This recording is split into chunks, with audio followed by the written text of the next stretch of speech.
Man, it's week one. Episode 57 is coming to you from us. The DJ Nation pod is here. And my, oh my, we got quite the show planned. We got a special guest for you. We got Kevin's full bottle of water. He is parched no longer. We can get into it, straight into the plays. I'm your host, as usual, Ryan Alexander _W is where you can find me on Twitter. My co-host, Kevin Steele at Fantasy Rat 13 is where you can find him on Twitter. And we are joined back by one of our former co-hosts and TQE guy, Maddie Dickinson. Maddie, you can find him at Maddie DTQE. I got that right, Maddie?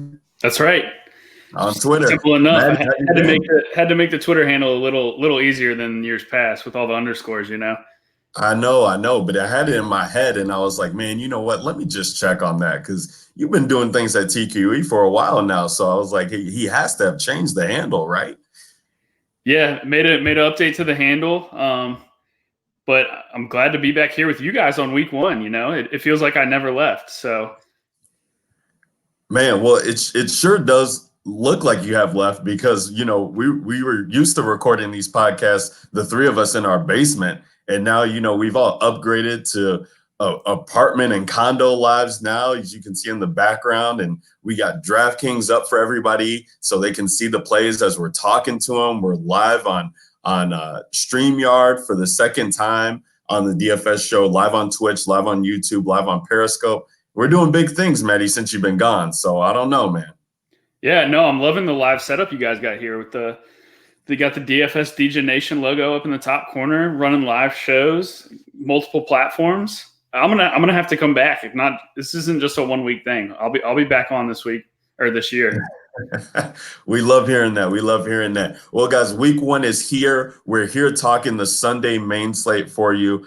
We got DraftKings up, but you know, hopefully these plays can translate for you across all the various sites that you play on. If you're new to the DJ Nation, welcome. We do a full breakdown of the slate, going position by position, something that you might not hear on other sites, but we really think it's important to kind of just go through position by position, kind of let you guys know what we're finding, what we're looking at, and hopefully you can be able to dictate for yourself what's good knowledge and what's bad. I mean, basically you listen to Kevs on tight ends, and then you take them out for everything else, right, Maddie? That's right. Unless he said when he tells you to play Tyler Kroft, you just play Tyler Kroft. Tyler Kroft, that is the one. I was trying to think about that for months. I was like looking back, going through, and I was like, man, Dan Arnold, and I know there was one other, and I thought it was Cleveland, but yes, Cincinnati, Tyler Kroft, unbelievable. Can we? Speaking of Dan Arnold, can we pour one out for my homie? He got released by the Saints. Yeah, we'll pour one out. We'll pour one out for him. Oh, that was just, I was all in on Josh Hill, and Kev had to mention Dan Arnold. You had to go look up the air yard stats, and the rest was history. And Dan Arnold became a thing. Yep. Now he's a thing of the past. And now he's a thing of the past. That's what I'm talking about. All right, guys. Well, you know, big things going on for not only the DJ Nation, but for the Fantasy Authority as well. We got a ton of DFS content that's been released for you guys just within the past like 24 hours. Eric had a buy low, sell high article release. Nick, cornerback wide receiver matchup article. JR, our boy, he's bargain hunting coming out there. And then we got an O-line versus D-line, which I know Kev's been wanting to do for years now. Justin put out that content earlier today. The Contrary 10 I released as well a little before the podcast. So a ton of DFS content is coming to you guys quick and rapidly on the site. So make sure you guys are checking that out at thefantasyauthority.com. Make sure you guys are subscribed to the DJ Nation podcast on Twitter, Stitcher, all your podcast software. We're doing big things, so we love it. Let's get into the slate, boys. Kev, I know it's 4 minutes in, and Kev hasn't said a word yet, so I know he's chomping at the bit to get at it. So I want to get trying to get all the social stuff out there. I'm the one behind do all the work. You guys sit there and live the, as Adam Levitan says, the hashtag how life over here. Okay.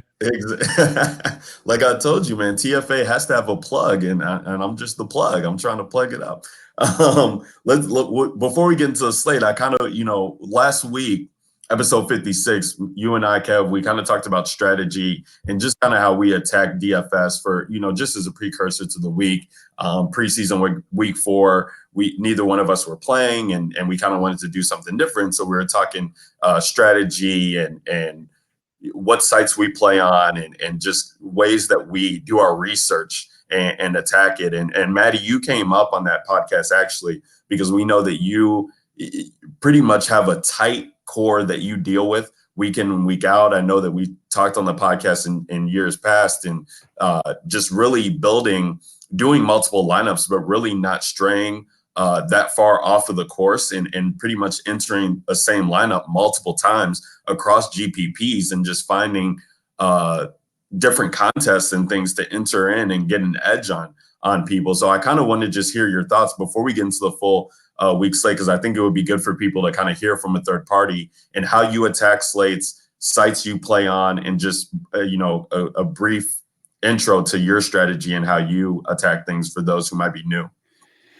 Yeah, so I think the most important thing, or the most important and first thing I look at is the payout structure of each tournament that I'm going to enter, and kind of figuring out, okay, is this tournament top heavy or is it a little bit more flat?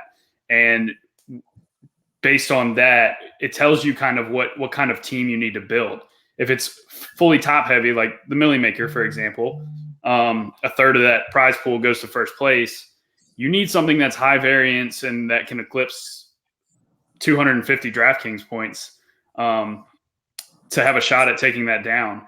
Whereas if you're playing a single entry tournament that's paying out, let's say 10% to first place of the total prize pool, and then it's 2 times min cash and a bit flatter payout structure, then you don't have to be as risky with your plays, and you can get a little more optimal, a little less, or a little more chalky. Obviously in tournaments, you still want to be a little bit different and not just eat the chalk at every position. But so it really varies based on which tournament you're entering. But yeah, I'm a 1 to 3 lineup guy. I usually play single entries, 3 maxes, just because I like to do everything by hand, because everything's about correlation. And I feel like I have more control over focusing on a minimal number of lineups by hand and saying, okay, well, if I have this quarterback, these 2 wide receivers from the same team, I know I want to run it back with this guy on the other team. And I get control over which guys I'm plugging in to each lineup that I have. So I tend to stick to the single entry and 3 entry max, not only for that reason, but also because the required score to win those types of tournaments is also lower, because you don't have all the pros entering 150 lineups. You don't have 250,000 entrants in the field, to where there's just higher combinations of rosters out there. And if I'm only playing 1 to 3 lineups, I want to go against everybody else who's also only playing 1 to 3 lineups, because it's more even playing field. I feel like my 1 to 3 lineups is just as good, if not better, than anybody else's. So that's kind of the approach I take in terms of the number of teams I play and the contest selection. Yeah, no, I love that, Maddie, and I respect it. I am not on that path, but have gradually started.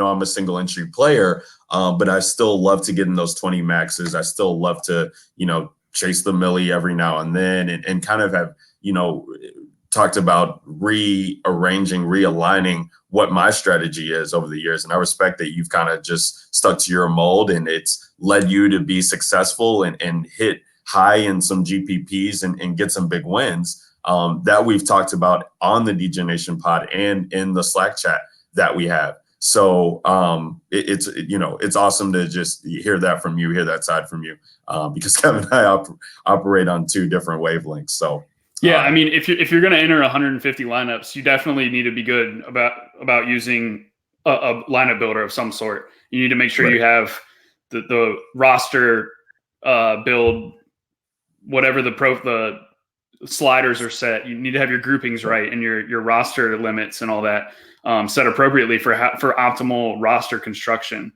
But like you said, doing 20 max, like if people want to play more than just 3 lineups, 20 max is another good place to start for trying to do multi-entry, because you can legit do 20 entries by hand.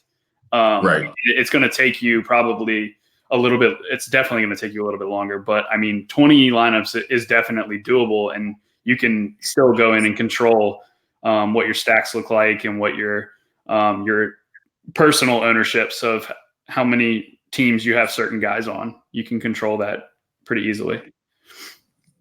No, 100%.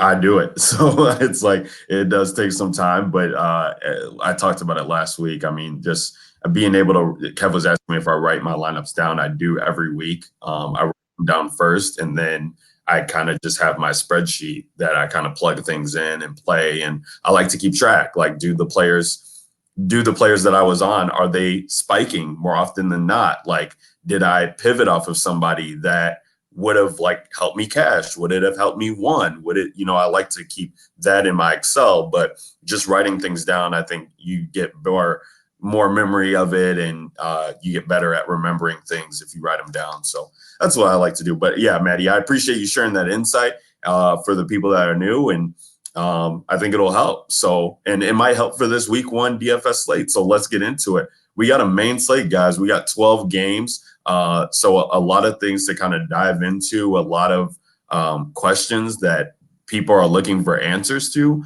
And we're already getting to the point where lineups are pretty much building themselves off of just hearing what other people are kind of touting and how the chart kind of just formed rapidly in the past couple of days, because it doesn't seem like anybody was really talking about this slate before Labor Day weekend. And now everybody kind of just, oh, I know what to do with the slate because I'm just going to play these guys and those are the plays. And it's like, well, yeah, I mean, maybe, but like Chris Carson all of a sudden just became chalk out of the blue. Like, I was like, damn, I kind of like Chris Carson, but now am I going to have to fade him like in the millie because everybody's talking about him? So let's get in. We'll start off with the quarterback position for this 12-game slate. And we have some interesting things going on at quarterback. Pat Mahomes is at the top at 7,200 here on DraftKings.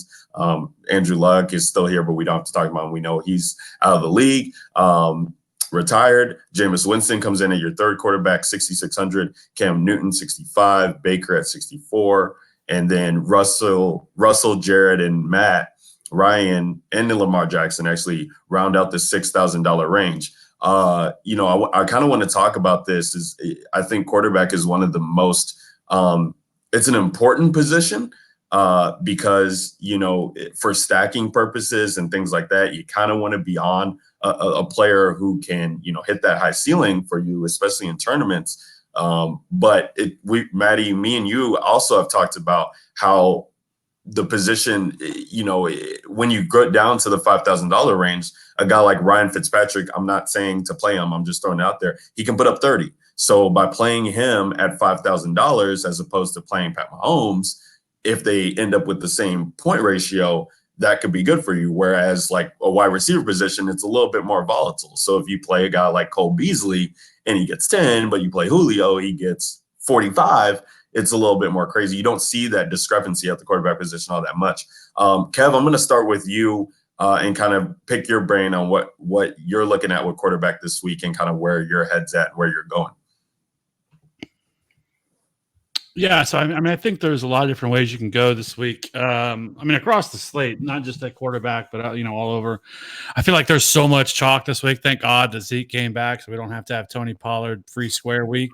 I was happy to see that, but I think that I don't think if you look at a player like Jameis Winston, who rightfully so, 6,600 this week, and probably is going to carry a lot of ownership. But I think just.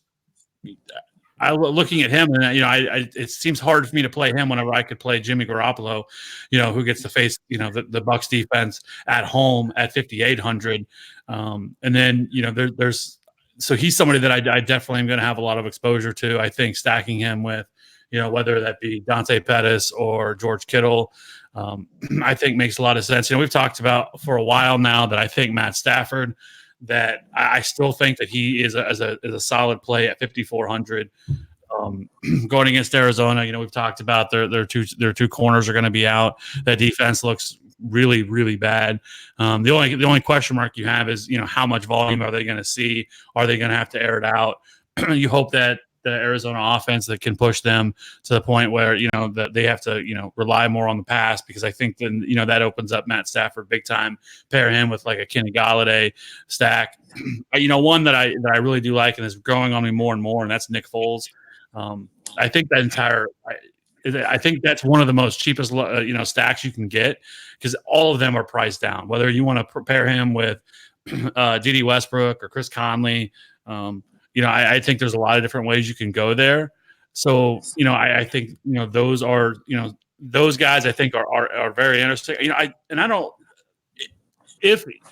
I wish AJ Green was playing this week, because I think Andy Dalton at 5K is too cheap. That Seattle defense is going to regress a little bit this year. They've lost some key pieces. Yes, they traded for Jadeveon Clowney, but I still don't think that defense is going to be as good as it has been in years past. And I like the Zach Taylor addition, as the head coach, and bringing a new offensive philosophy there. But I think this is a tough one, especially on the road in Seattle. But, if you wanted to go there and get pretty contrarian, Andy Dalton is going to be like 1% owned, if that. So I do think he's interesting. Where are you guys at this week on like Kyler Murray? Because when the pricing dropped, it was like Kyler Murray was going to be complete chalk. And I don't know if that's so much the case anymore, because of his kind of poor showing in the preseason. And it doesn't seem like the hype is nearly as strong around him. Where are you guys at with him? Go ahead, Ryan. Oh, okay. Well, for me, yeah, I wrote him down immediately when I first kind of glanced at the slate too. For cash game purposes, I thought that the price was nice. I really liked David Johnson in the matchup, and thought that, maybe if you take Kyler and David Johnson and don't really have to consider the wide receiver options necessarily so much for cash, if they're kind of just getting all the points and accumulating, I thought that could be something that could really just kind of pay off, kind of in the same way that people are talking about playing Lamar Jackson naked. But I guess the rushing upside, we kind of know what you get there, and it's a little bit more viable. The thing with it now for me is like, are we going to see the air raid from Arizona that was discussed all offseason, and that we really want to see? Because I'm excited about seeing Kyler Murray, even though I have no shares of him anywhere. I just want to see if the kid can do it. But on the other side of the ball, while I'm not looking at Matt Stafford, we have a Matt Patricia here who controls the pace a lot in the games. And we saw that last year with Detroit, and they're not trying to like outscore you necessarily. I think they're just going to try and come at it from the approach of like, we have Kerryon Johnson. We've established that we want to get him touches this year. We kind of want to attack teams from the ground. And this could be a game where if Kyler is struggling and Arizona is not able to put up points, then Detroit can just establish their game plan, kind of have their way. And I don't really see them getting to a threshold where Kyler's going to be forced to throw. So it's like I'm kind of in this catch-22 where I don't like him for GPPs all that much, because I just really don't know how to attack Arizona quite yet. And I'm not really on him for cash, because I think there's Lamar Jackson who's there at 6K, who's just a couple $100 more that I like. And then Carson Wentz is right above him at 5,700 in a game that I expect to see a lot of scoring, and I'd rather just be comfortable playing him. So for me, it's week one. I'm much rather just wait and see first how things go, and kind of just let, I have other plays outside of the wide receiver and quarterbacks for Arizona that I don't even want to play him all that much now. Yeah, I'm with you, Ryan. I think this is a week that I don't really – there's other options that I love better at the quarterback position, and there is that element of uncertainty that you have with the Cardinals right now, because, yeah, they bring in Kingsbury and all that, but they said that they've kept their offense vanilla the entire preseason. And, I mean, if you're going to keep it vanilla in the preseason, one, you're not getting the reps, so you're going to be a little rusty even if you are going to come out and try something new in week one. But also, the Lions actually are one of the best defenses in terms of limiting quarterback rushing. QBs against the Lions last year only averaged 7.5 yards rushing per game.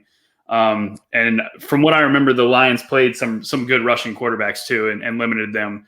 I think Cam was included in that group, and so it's just not. It doesn't feel like a ceiling spot for Kyler Murray, because without the rushing ability, you'd be relying on looking for 300 yards passing and 3 or 4 touchdowns through the air. And that's just not something I'm going to bank on in his first career NFL start.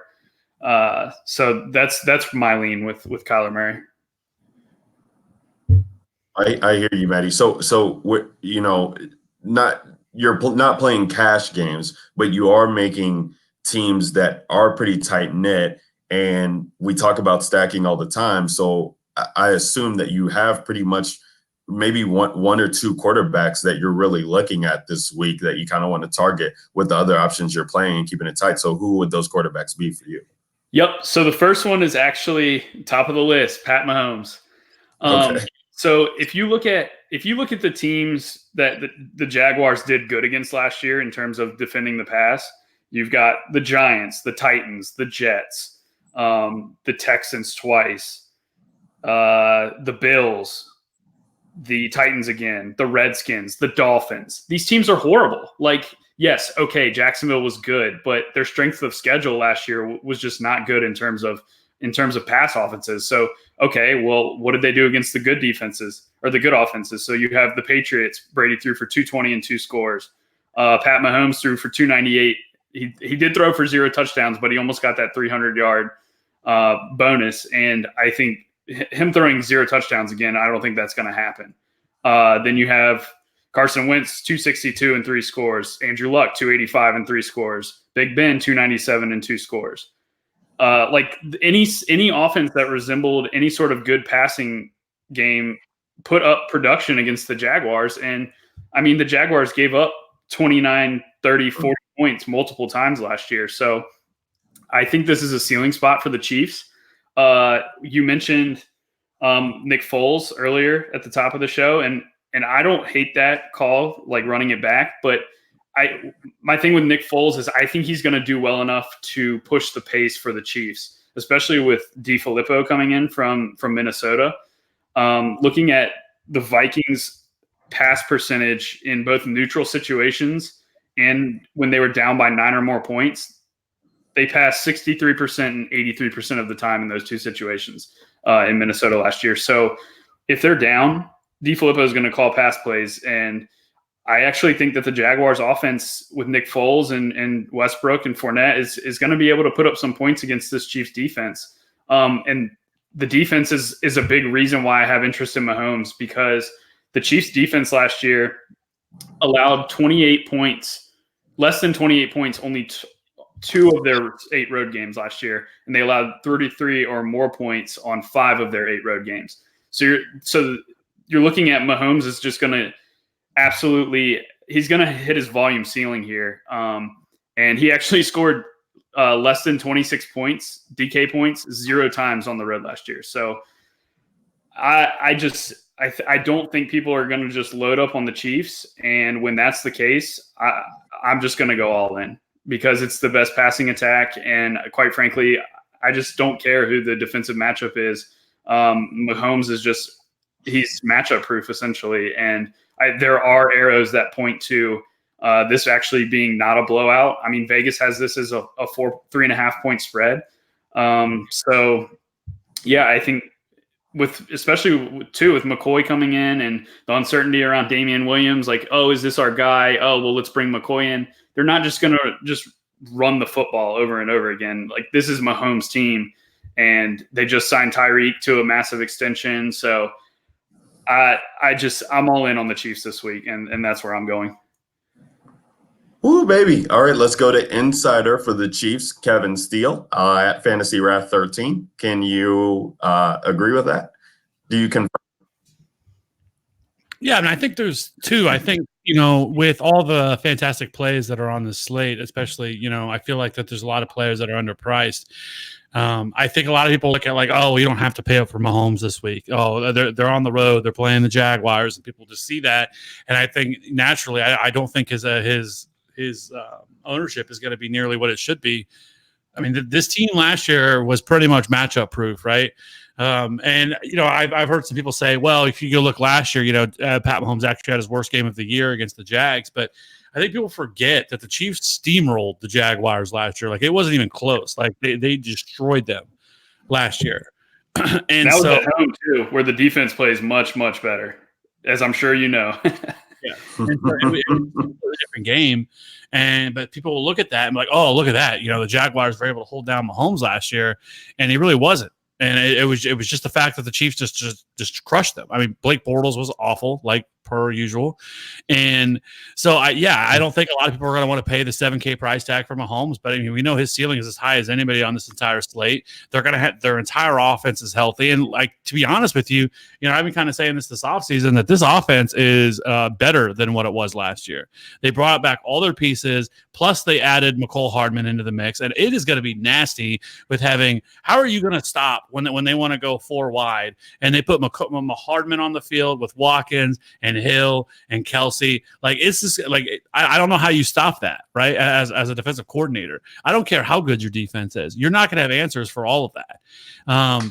And so for me, like, I think that, I feel like this is a very it's a very underrated spot this week. It's like people sort of have amnesia a little bit and forgot how good this Chiefs offense is, because right now it's like everybody wants to play the Jackson or the Tampa Bay 49er game. Like, that seems to be like the hottest game on the slate. And then I think behind that is probably the Carolina Panthers and the Rams game as well. And people look at those games as much better matchups. And like, it seems like not a lot of people are even wanting to play anybody from this Chiefs team. Maybe Travis Kelce seems to be the most popular, but everybody wants to avoid Tyreek Hill because he's going against Jalen Ramsey. But I'm sorry.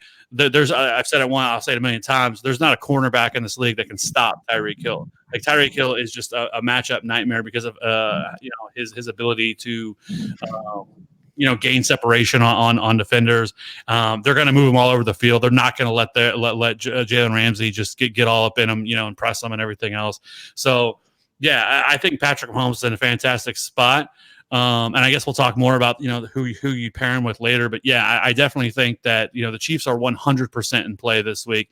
And I think you're going to get them at a better ownership clip than I think that you typically would on a normal week. Like next week when the Chiefs play the Raiders, like, they're going to be mega chalk. Right. Yeah. I think you're just going to look back on this week and you'll be like, oh my God, Pat Mahomes threw for 300 yards and 4 touchdowns. Why did I just not click the plus sign on him? And next week, you're going to be like, oh, well, Mahomes is 7,900 against the Raiders and Tyreek's 8,500 and Kelsey's 8K. Like, well, these guys just went for 35 against Jacksonville. I guess I have to play them against the Raiders, right? So I think that's a little foreshadowing you got going on here. For sure. It's the Chiefs for me. And I agree, Kevin. I think they're going to go lower on than they should. I do think that Winston, Godwin, and Evans are going to be the chalk combo stack. So paying up for Mahomes is definitely a pivot, paying for Mahomes should never be a pivot. Yeah, and I mean, just to literally piggyback on what both of you guys said, Mahomes was I like him for cash. Like, I think I have like the 25 double up or whatever it is on DK right now. Like, he's my cash quarterback with Kelsey.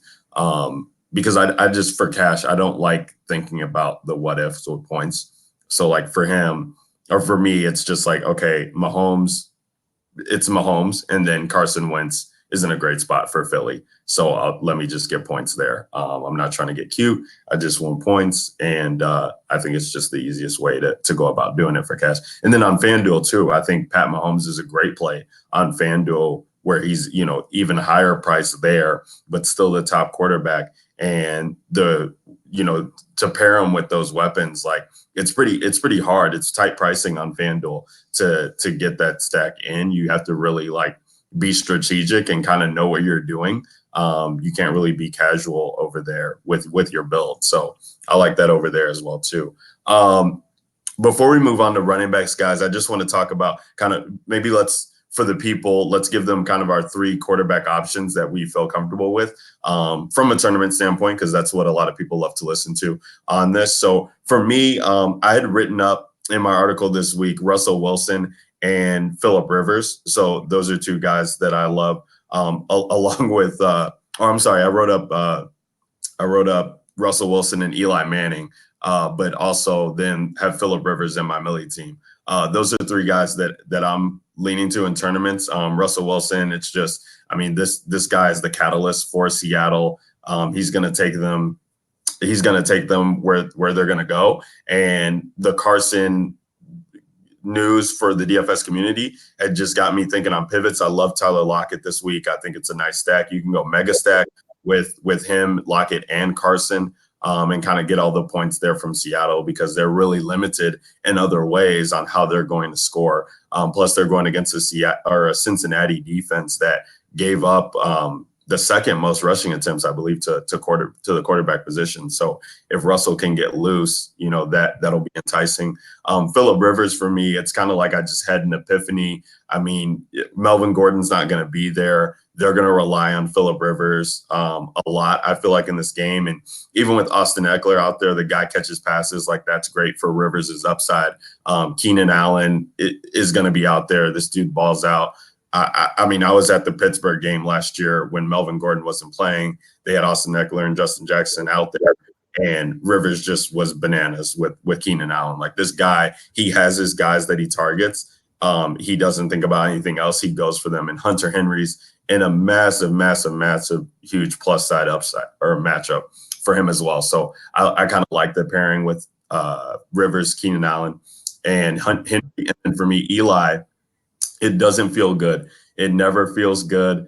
But the dude's gonna throw. Like we saw it last year. Like, the dude's going to attempt, and he had 81 attempts in his 2 games against the Cowboys last year. And while it's not a good matchup for him, like if Dallas gets up big in this game, he's going to be first to throw. And he has limited options as well. He's got Sterling Shepard, but the Cowboys do well at limiting wide receiver production. Evan Ingram's in a good spot. He's had some big plays against the Cowboys in the past, and so has Saquon. And so if you're talking about, just looking for plays that aren't going to be high owned, but still can have somewhat of production to them, I think that this is a way that, you can kind of be contrarian. I only will consider this in large field GPPs in ways that you're looking to get leverage other places, and maybe jam in, maybe you play Tyreek and Kelsey thinking that Mahomes is going to go off and then run it back with these pieces on the Giants that we know the ball's going to go to. And you can make that happen this week on DK because of the pricing and going with a low end defense. So I think that's a way that I'm going to look to see if I can get some exposures because of the matchup. Kev, who are your 3 quarterbacks that you want to play this week?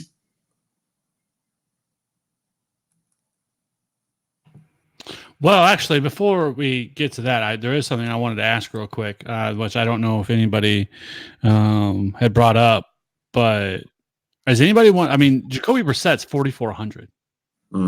That seems, I mean, and the Chargers, as they still have a good defense, but the loss of Derwin James, I think, is a big deal for that defense and his versatility. I do think the things that Jacoby Brissett can do, I think, we saw him in 2017. I mean, he even had some good games there. But for fantasy purposes, I feel like that he is somebody that I think now that, spending a couple more years in this offense and being able to learn and everything else, I have some intrigue there because, I mean, at 4,400, I mean, that's about as, bare minimum as you can get, especially for a quarterback. And, it is on the road, but I mean, let's be honest here, playing in LA in that soccer stadium is there's no home field advantage there. Like, every team travels to that place, and it's always like almost like a mini home game for the other team. Cause I mean, every game you watch, it's filled with the other team's colors out there. Look, I mean, every Chiefs game, it's like a Chiefs away game, but it's really a home game. It just stands filled with red. So I don't think that is any advantage for them whatsoever. And so, like, I think at 4,400, I don't know how you can't have some appeal to that, or that doesn't something that you'd want to go with. Especially, I mean, last year we talked about some of these other guys that were around in this range or stuff like that. Like 4,400 is about as cheap as you're going to get for a quarterback. They have all the weapons. Like, I mean, they have a ton of weapons. They have Paris Campbell. They have T.Y. Hilton. They added Devin Funchess. They have Eric Ebron and Jack Doyle. Like, there's a lot to like about that offense. Yes, Andrew Luck and Jacoby Brissett's a big drop off, but I think he's competent enough as a backup to be able to at least put up some points. And if you think that the Chargers are going to be able to move the ball on this team and it's going to have some points scored here, I think that can only mean good things for Jacoby Brissett. And Jacoby Brissett at 4,400, that's probably the cheapest you'd be able to get him all year. And like I said, with all the weapons that he has, like, I think he's in a really good spot. And I'm not going to have a ton of exposure to him, but I do think having some exposure to him at 4,400 allows you to do so much with your other positions.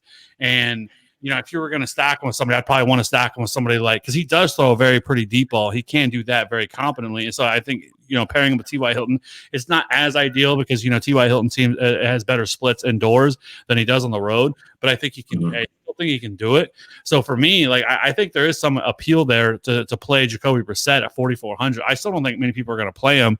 And on most weeks, when we look at somebody that is this cheap, you're looking at generally some terrible backup or something like that who maybe got an opportunity late. Like, this isn't that. Like, I think Jacoby Brissett's better than that. Leave it to Kev to derail the pod for Jacoby Brissett. Unbelievable. There's no way you can play this guy in GPPs, Kev. There's no way. His ceiling's just not there. Like, his floor seems okay based on his price for cash, but on this slate, it just doesn't feel like that's necessary because of the cheap running backs that we'll talk about, and there's some cheap wide receivers that we'll talk about, and some cheap tight ends that we'll talk about that have the ability to score the most points at their position this week. And I just don't think Jacoby has the ability to score the most points at the quarterback position this week. I just don't think his ceiling is high enough based on the way that DK has priced the other positions. It's like, Kev, what, why though? Like, why would you be rolling him out? So you can play all the dudes. I mean, you can literally play all. You can play all the dudes whenever you play 4,400. Yeah, but you're not going to play him naked. I don't feel like for the upside that you're looking to get with him, and Ty is just not at a discount enough for me to want to take up a wide receiver spot with him, especially if he doesn't end up being the play. I mean, this Chargers secondary is no joke, Kev. So T.Y.'s their best player. I would expect them to go out and try and bracket him at the very least. And, Lynn's not going to let him get loose. So it's like, okay, so then he's going to Paris Campbell and Deion Kane and Devin Funchess. Like, no, thank you. Like, I don't. For the tight end position is what he's going to end up doing. Because or the tight ends. But Brissett throws to tight ends at a stupid high rate. It's like 28% or something of his targets go to tight end position. So, and Doyle actually outsnapped Ebron the games that they were both healthy last year. We can talk about this when we get to the tight end position, but if I was playing Brissett, Doyle would be the guy that I paired him with. No, that's fair. Embrace it. It's going to happen. But I'm not playing Brissett. Full disclosure. We're going to come back this week, and you're going to be like, wouldn't you know it? Jacoby Brissett drops 26 DK points, smash play. How did you do it? Kevin is such a wizard, and you're going to have to bow down to me again. This is just. I'm going to have to come shake you and wake you up from your dream.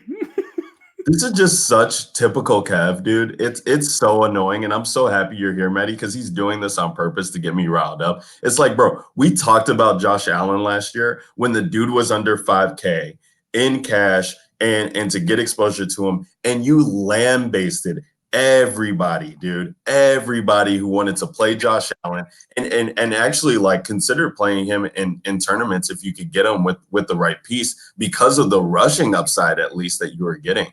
And now you want to talk about Jacoby Brissett on the road against the Chargers, who, I mean, quite frankly, the Colts team, they're probably still in disarray. I mean, their franchise quarterback just retired a couple weeks ago. You're facing a team that is potentially playoff bound on the road as your first game, and nobody's expecting this to go well, and all the pressure is going to be on him. And I just don't know how he's going to, respond to that.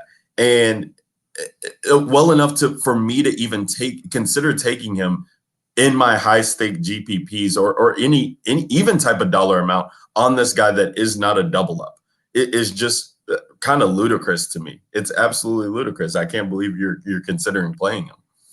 You know, how dare you? Ryan Fitzpatrick won somebody $1 million last year, and you're going to sit here and tell me Ryan Fitzpatrick throws 60 times this week. Okay, he throws 60 times. Like, the volume's there. He's been in the league for a while. Like, he goes places, and that's what he does. Like, we've seen it. Like, the dude has outbursts. Like, those are GPP plays. You know, I have a memory like a steel trap. I remember the last time Jacoby Brissett started in 2017. I remember there was a week that you were all about the Jacoby Brissett life. It was one of his first starts, and like you were all about it. You were hammering. I remember Elliot telling you that you were an idiot for wanting to play Jacoby Brissett, and I remember that. And Jacoby Brissett went out and went ham that game and scored like he had like 300 yards, 2 or 3 touchdowns, and just crushed, right. And the next I got lucky. Here we are. I was a young Padawan. I got lucky. I knew what I knew. Okay, so I'm just gonna let you know now that he's gonna crush, and we're all gonna win money. We're all just gonna. You're gonna get lucky. Oh, I want to see those Brissett lines. Will you please tell me who your 3 quarterbacks are, so Maddie can talk, so we can move on to running backs? My God, I told you to stay in your tight end lane, didn't I? Who are your 3 quarterbacks? You're hopping out of your lane. Get back in there. What are you doing? I already said. So for me, it's going to be Jimmy Garoppolo. I'm going to sprinkle a little bit of Jameis Winston for sure, but I want Jimmy Garoppolo. I like Kirk Cousins a lot in this Atlanta matchup. I don't know why, but it seems like people are down a little bit on Atlanta this week heading into Minnesota, but I still think this has shootout potential.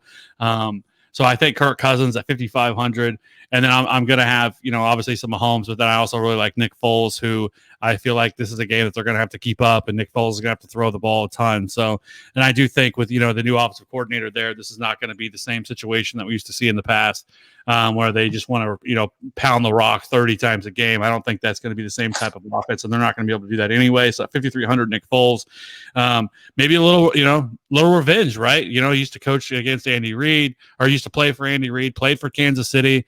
So yeah, maybe he just hooks up with Chris Conley, who also has the revenge factor narrative there.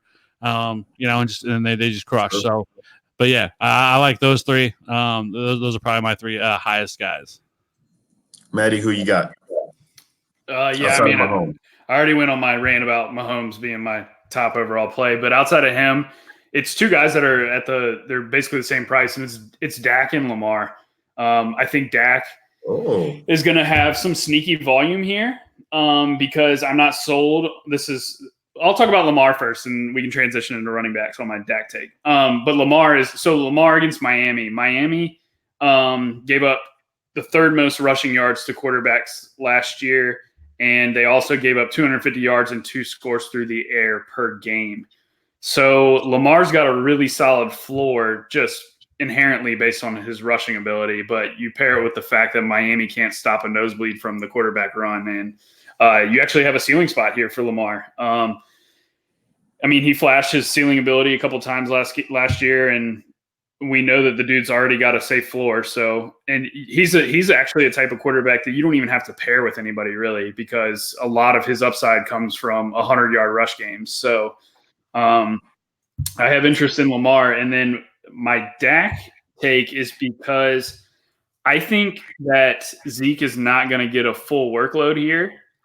If you look back 2 years ago to Le'Veon Bell, and obviously each team is going to handle their players differently, but Le'Veon Bell did this same holdout crap 2 years ago, the year that he actually played after he held out. It was against the Browns week 1. Everybody's like, oh, Le'Veon Bell's back. He's in this smash spot. He's going to just go for 150 against the Browns. He's going to score 3 touchdowns. You just jam in Le'Veon Bell. And the dude got 16 total opportunities. He had I think it was 12 carries and 4 targets or something like that. And after that game, he didn't see less than 22 opportunities the rest of the year. So, you're looking at he saw 70, 80% of his normal workload in that first game. And that's because these guys that hold out, they're not in game shape yet. It's going to take them a week or two to get their legs underneath of them, get in the conditioning to be able to be out there every single snap of every single drive. I mean, Zeke is going to play probably the whole game, but I think you're going to see Pollard rotate in more often than he would normally. And I think with that being the case, yes, they do like Pollard, but Dak and Amari are both in contract years here, and they're both due to get their bag. So I think Dak is going to realize that, hey, with Zeke, just kind of on the sidelines, not getting his full workload here this week, Dak's going to go out and sling the rock a little bit.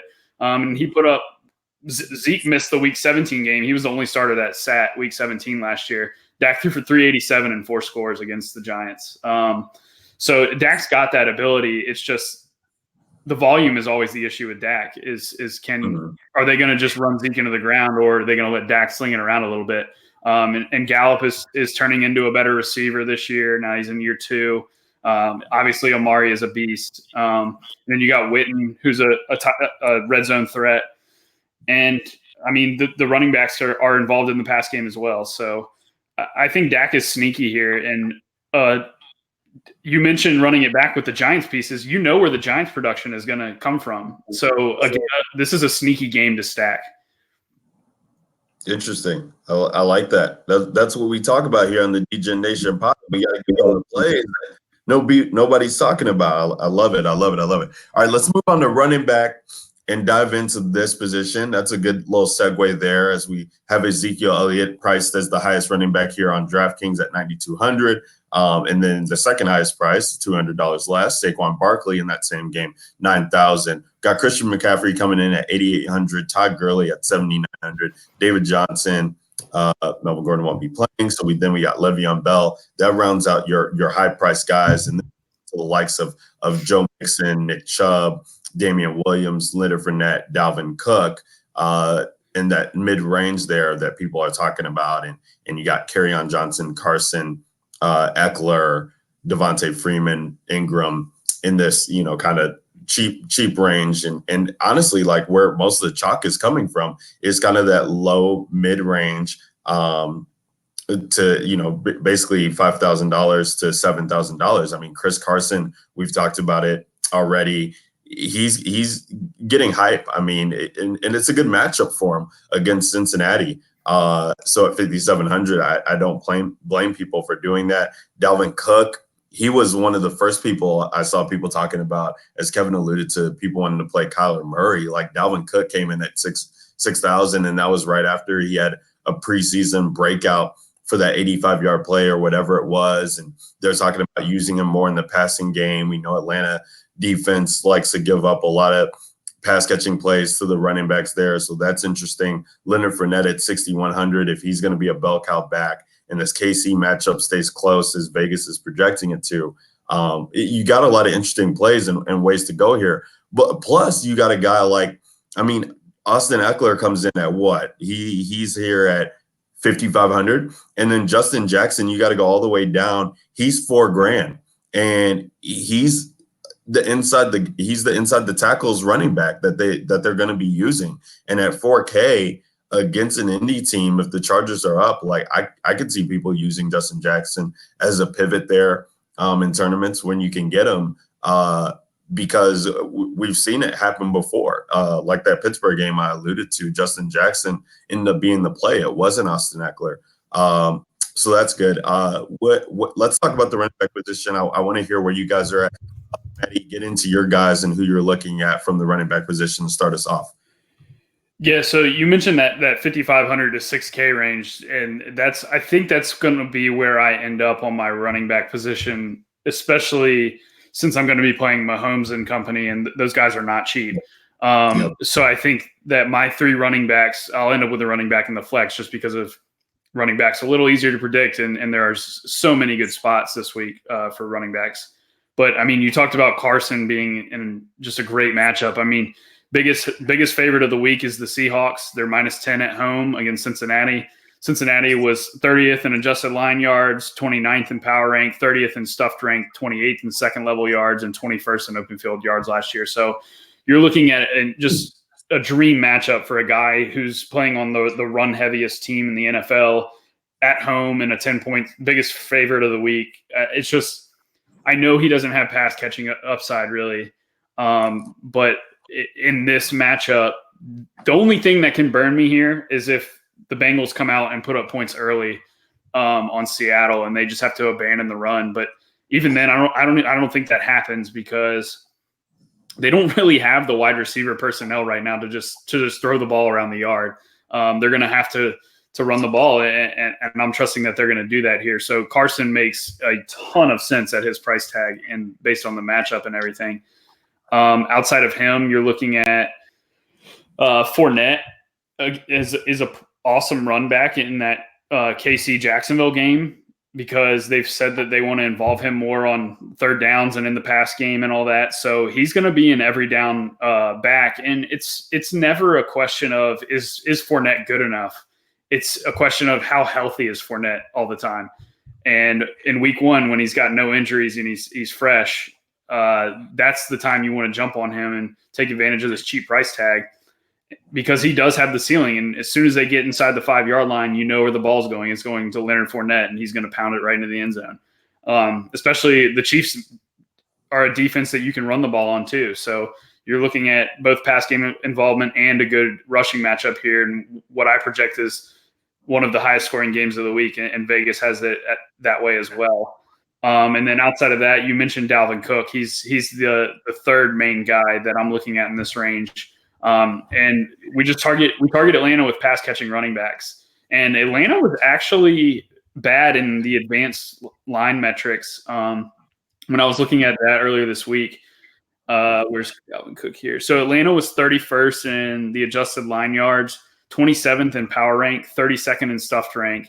But they actually they were middle of the pack in the second level in open field yards.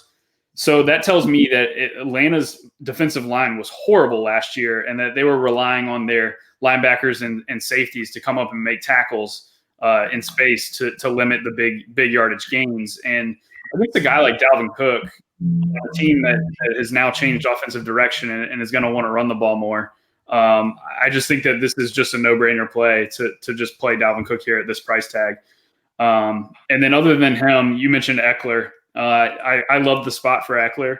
The Indy plays massive zone. Like they run zone an insane amount of time. So you're looking at running backs and tight ends who can catch the ball against zone defenses.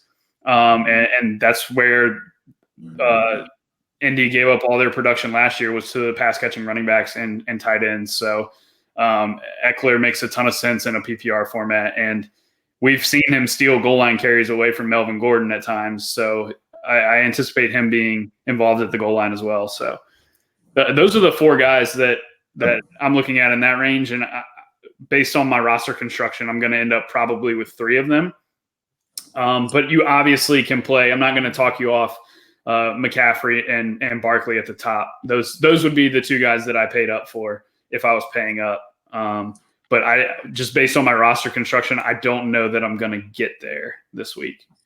That's fair. The Justin Jackson timeshare, Anthony Lynn came out, talked about that. That doesn't worry you at all. Are you kind of projecting him? We just saw Thursday game, Bears Packers. Tariq Cohen was lined up in the slot pretty much everywhere as a Swiss Army knife and got 10 targets, converted those for 8 catches, 60 yards or something like that, I think. Is that what you're projecting Eckler for? I don't think so. Cohen was utilized more in the slot role and all that. I think you're going to see more of a traditional split here than what the Bears did. But I think the split is going to wait on the side of Eckler. Like if you look at Jackson's attempts last year, like Melvin Gordon missed their Week 7 game in London against Tennessee, and Jackson only had 2 attempts there. And he eclipsed 8 attempts only once after that. And Melvin Gordon was playing banged up the rest of the year. And I think he missed 3 games outside of that. You're looking at Eckler, who's probably – my guess, if I had to guess a split, I'd say it's probably 65-35 in favor of Eckler. Okay. I like it. I like it. Kev, talk to me. What we doing? You can't leave this conversation or end this conversation without talking about Damian Williams and what the Chiefs are doing there at running back. Talk to the people. Well, again, I think this might be the deepest position there is out there in terms of just running backs and just overall fantastic spots. As you mentioned, Dalvin Cook, I think is probably going to be the highest owned running back on the slate. The matchups there, everything's there. That we know the Falcons are still terrible at allowing receptions to running backs. I think over the last 3 years, they've given up the most receptions to running backs over the last 3 years. So he's a smash play, right? But I just think if you look at that range right there, there's so many running backs going in that range that I feel like that there's some solid leverage plays off of him. As you mentioned, Chris Carson, for sure, definitely. If you go back and look at last year, the Bengals gave up the second most DK points to the position last year. They didn't really do a whole lot to really make any upgrades to that side of the football. So that's not something that really worries me all that much. So I definitely think Chris Carson is 100% in play. Then you also have the narrative of Pete Carroll saying that they want to get him even more involved in the passing game. So I definitely think you can go there. You already mentioned Austin Eckler. I think looking at some play like Nick Chubb, I think everybody's going to want to play Nick Chubb as well, going up against the Titans at home. Right now, he's literally the only guy there. Unless you think Hilliard is going to how much run he could get. It seems like that they want to even use Chubb on third down. If they do that, Chubb is really hard to get away from at 6,400. As far as Damian Williams goes, he's right there too at 6,300. I still think Damian Williams is going to get touched. I still think he's the lead back in this offense. I think that he gets – I don't think he's ever going to be somebody that gets like 20, 25 touches a game. This is not in the realm. I just don't think they need to do that with him. And I think some of these other guys are going to get some run. But I do think that you can expect probably 15 to 18 touches for Damian Williams. We know he's going to be heavily utilized as a pass catcher as well. And to neutralize this Jacksonville defense a little bit, I do think that with their terrific corners they have in Jalen Ramsey and Bouye, that they are going to, the teams they try to, basically funnel everything into the middle of the field. And so I think that does a lot of good things for Damian Williams as a pass catcher. Also Travis Kelce. But I think Damian Williams, I think you can probably lock him in for 12 to 13 touches or 12 to 13 carries. And I think he gets anywhere from probably at least 5 targets in this game, if not a little bit more. And so I do like Damian Williams. I'm not really that worried about him going up against Jacksonville. I think they will utilize Damian Williams as a pass catcher, and I think you can bank on that. He'll have some opportunities in the end zone, and he's somebody with all the players that are going around him, like Chubb and Fournette and Cook and so like Chris Carson, all these guys are all going around him. No one's going to play Damian Williams. And I think that's a mistake in this matchup. I think this game has potential to be one of the highest scoring games on the slate or the highest scoring game on the slate. So I want as much action as I can with this. So I really do like Damian Williams. I don't think there's really anything to be afraid of. And I think even more so with everything that's happened with him on this offseason, like he's been like the most highly like debated player, I think, on fantasy Twitter that I've ever seen. Like it seems like every week there's some new debate going on or surrounded around Damian Williams. So I don't think there's really anything to be worried about. I think his role is pretty secure in this offense. So I do like Damian Williams. Past that, if you want to go down a little bit further, there's just so much value here. Mark Ingram going against the Miami Dolphins. The Miami Dolphins are absolute horrific. They gave up the most DK points last year to the position. There is the threat of Lamar Jackson stealing, goal line work or stealing a touchdown or, something like that. But I don't think in this matchup, in this game, I think you could see Mark Ingram get quite a few touches here. So, playing him, I don't think anybody's going to be on that at 5,100. I think one interesting play is Dion Lewis at 4,700. I think for Tennessee, with their backfield, whether it's Derrick Henry or Dion Lewis, I think this is going to be something similar to what you saw sort of like a New England situation. Is this a Derrick Henry week or is this a Dion Lewis week? And this feels like a Dion Lewis week to me because I don't think they're going to use Derrick Henry heavily as a pass catcher. And if Cleveland gets ahead in this game early at home, which is very much in the range of possibilities, I think Dion Lewis can be used heavily as a pass catcher. You look at him last year. I mean, he had like 4 or 5 weeks with, I think at least 15 to 20 DK points, and at 4,700, that's a pretty solid place to go. If you're looking for some value here. And so for me, like I think he's definitely in play in a matchup where it figures that they're going to be trailing here. We know, Mariota is not a guy who likes to really push the ball down the field a whole lot. So I think you really could see some dump offs to him. So I do like Dion Lewis. I think as a kind of a contrarian play off of some of these other guys that are in this range. I wanted to play, you have the Kenyon Drake and Kalen Ballage situation. Like, I want to wait and see how that thing kind of plays out. Both of them are super cheap at 4,700 and 4,500, but I don't think I can go there yet. And then I think there's the Miles Sanders situation here, going in against Washington, 3,900, and then you have Jordan Howard at 4,200. But right now, like, I feel like that's a situation. Like, I don't know if it's PTSD from what just happened on Thursday night with David Montgomery, but like, I feel like Miles Sanders is in a terrific spot here at 3,900. They're I think they're like 10-point favorites in this game. Yeah, isn't that kind of everything we look for in a running back? Is as a guy, at home, favored, could be heavy favorites where they're running the ball a lot, giving Miles Sanders opportunities to, get carries in a game where maybe it gets a little bit away from them to give him some more playing time. So, I mean, it's hard to really get away from Miles Sanders. What are you guys doing with Miles Sanders this week? Is he somebody that's on your guys' radar? Well, for me, I think it just goes back to these other guys that we mentioned that are kind of in the similar price range. Like, I know Chris Carson's going to get 20 to 25 carries. I know Dalvin Cook is going to touch the ball 20 times. I know Leonard Fournette, as long as the game stays relatively close, which I think it will, that Fournette's going to get 20 to 25 touches.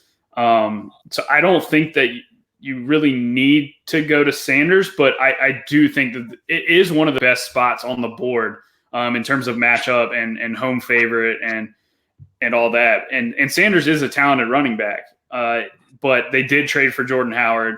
Howard likely is probably going to vulture some touchdowns, especially at the goal line. If I was going to play one of the two Eagles, it would be Sanders. With the other guys in this price range, I think that there's safer guys with higher ceilings. My question for you guys is, what are you guys doing with Breida and Coleman? Because those two guys feel like it's a good spot to get exposure to the San Francisco offense, and not having to go through the air for it. I think it's a tough situation right now because I feel like that I don't know what to like. I don't think you can. I don't know if you really know what to expect here, right? From this, because I think it could easily be a split backfield, but I feel like that there's opportunity there for both. I do feel like that Tevin Coleman is going to be more of the pass catcher. And if this game, Breida's starter, I think that's how I lean. And so I feel like Tevin Coleman is probably the way to go, but I feel like that there's probably going to be more ownership on Breida. He's carried a lot of offseason hype, especially through draft season and everything else. And anybody who plays redraft or is even remotely on Twitter has seen that like it's been Matt Breida like hype over the last couple of weeks. And I think Tevin Coleman is kind of for the gotten in, even though he's still listed as the number one running back on the depth chart. So like this just feels like a game where I feel like it's more of a Tevin Coleman game than it would be a Matt Breida. And so like if I was going to have to take a stance on one of them, I definitely think it's Matt Breida would be the play, or excuse me, Tevin Coleman would be the play, just because I feel like I said, I think he's more of the pass catcher here, somebody who profiles better there. And that like if this game does get to be as high scoring as a lot of people think that it's going to be, I just can't see how Tevin Coleman doesn't lead this team in receptions, and that's kind of what we're looking for, especially on DK with it being a full PPR. Yeah, I just wonder because I mean, obviously Shanahan he's supported two running backs before in Atlanta, and we see New England's system all the time. Both Michelle and White, even in the same game, can go off. So yeah, I was just curious how you guys were kind of treating that San Francisco situation, because those guys aren't that expensive either. And you can run the ball in Tampa Bay pretty easily. So, it just feels like everybody that's going to get exposure to that game is going to go Garoppolo, Marquise Goodwin, Dante Pettis, Winston, Evans, Godwin, Kittle, and Howard, and nobody's going to play the two running backs from San Francisco. So if you're game stacking in another game, I felt like getting exposure to one of those guys would be a good way to get exposure to that game. I just didn't know how you guys were approaching that situation.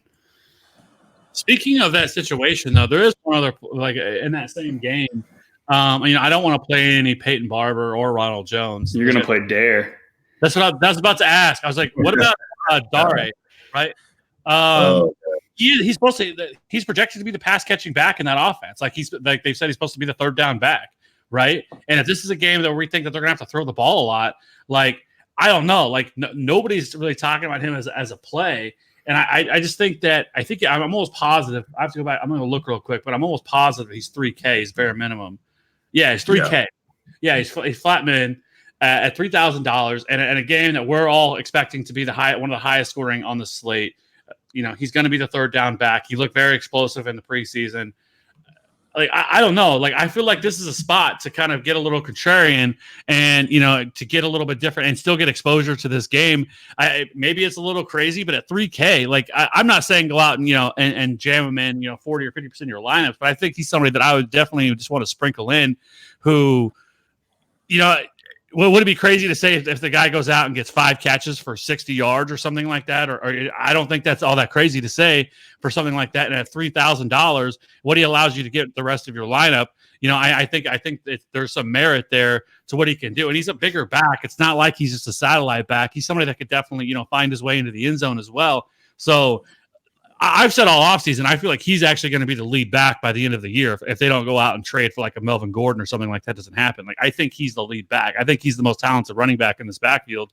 And I think at the very least to start the season, he is going to at the very least, get pass catching work. And if you look at it, like Bruce Arians knows how to utilize pass catching backs like we did with David Johnson. I'm not necessarily saying he's David Johnson, not at all, but I know that he knows how to do that. He knows how to get his players in space and get them in plus matchups. And I feel like that for him, like I feel like this is a spot that I don't know if you'll get him this cheap the rest of the year. And so at 3K and one of the best games on the slate, I don't know how you couldn't at least have a little bit of interest in him, especially when we know he's going to be the third down back in this offense. We know that for sure. That's what they said, because they released Andre Ellington, so it makes him the third back. And I think they signed TJ Logan, but I mean, who the fuck is that? And and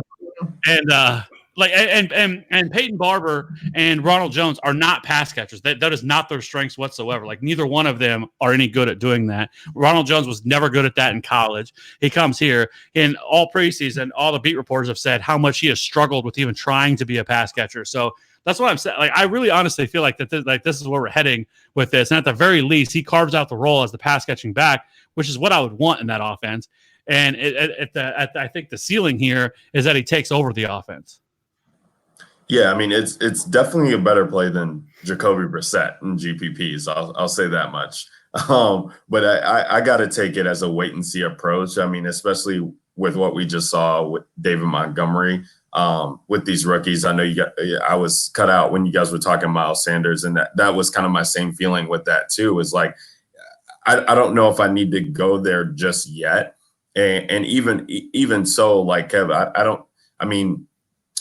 Maybe he goes out and balls out and puts up, 5 catches, 60 yards, a touchdown, runs on the ground for, let's just say 50 and a touchdown. So DraftKings will probably increase his price from the flat 3K to 4,500, 5,000. And that's still like pretty viable for matchups going forward. I just don't know this week if I can get there enough with the way that the pricing is on DraftKings for all of these other guys in a situation we just haven't seen play out quite yet. But for GPPs though, like I said, I think it is approachable from a 20 max standpoint from large field GPPs to get a 3K player in there that is, or at least that we assume is the pass catcher from what they've told us, will be out there on third downs, and on a site like DraftKings where you're getting 1 point for reception, that has some merit to it,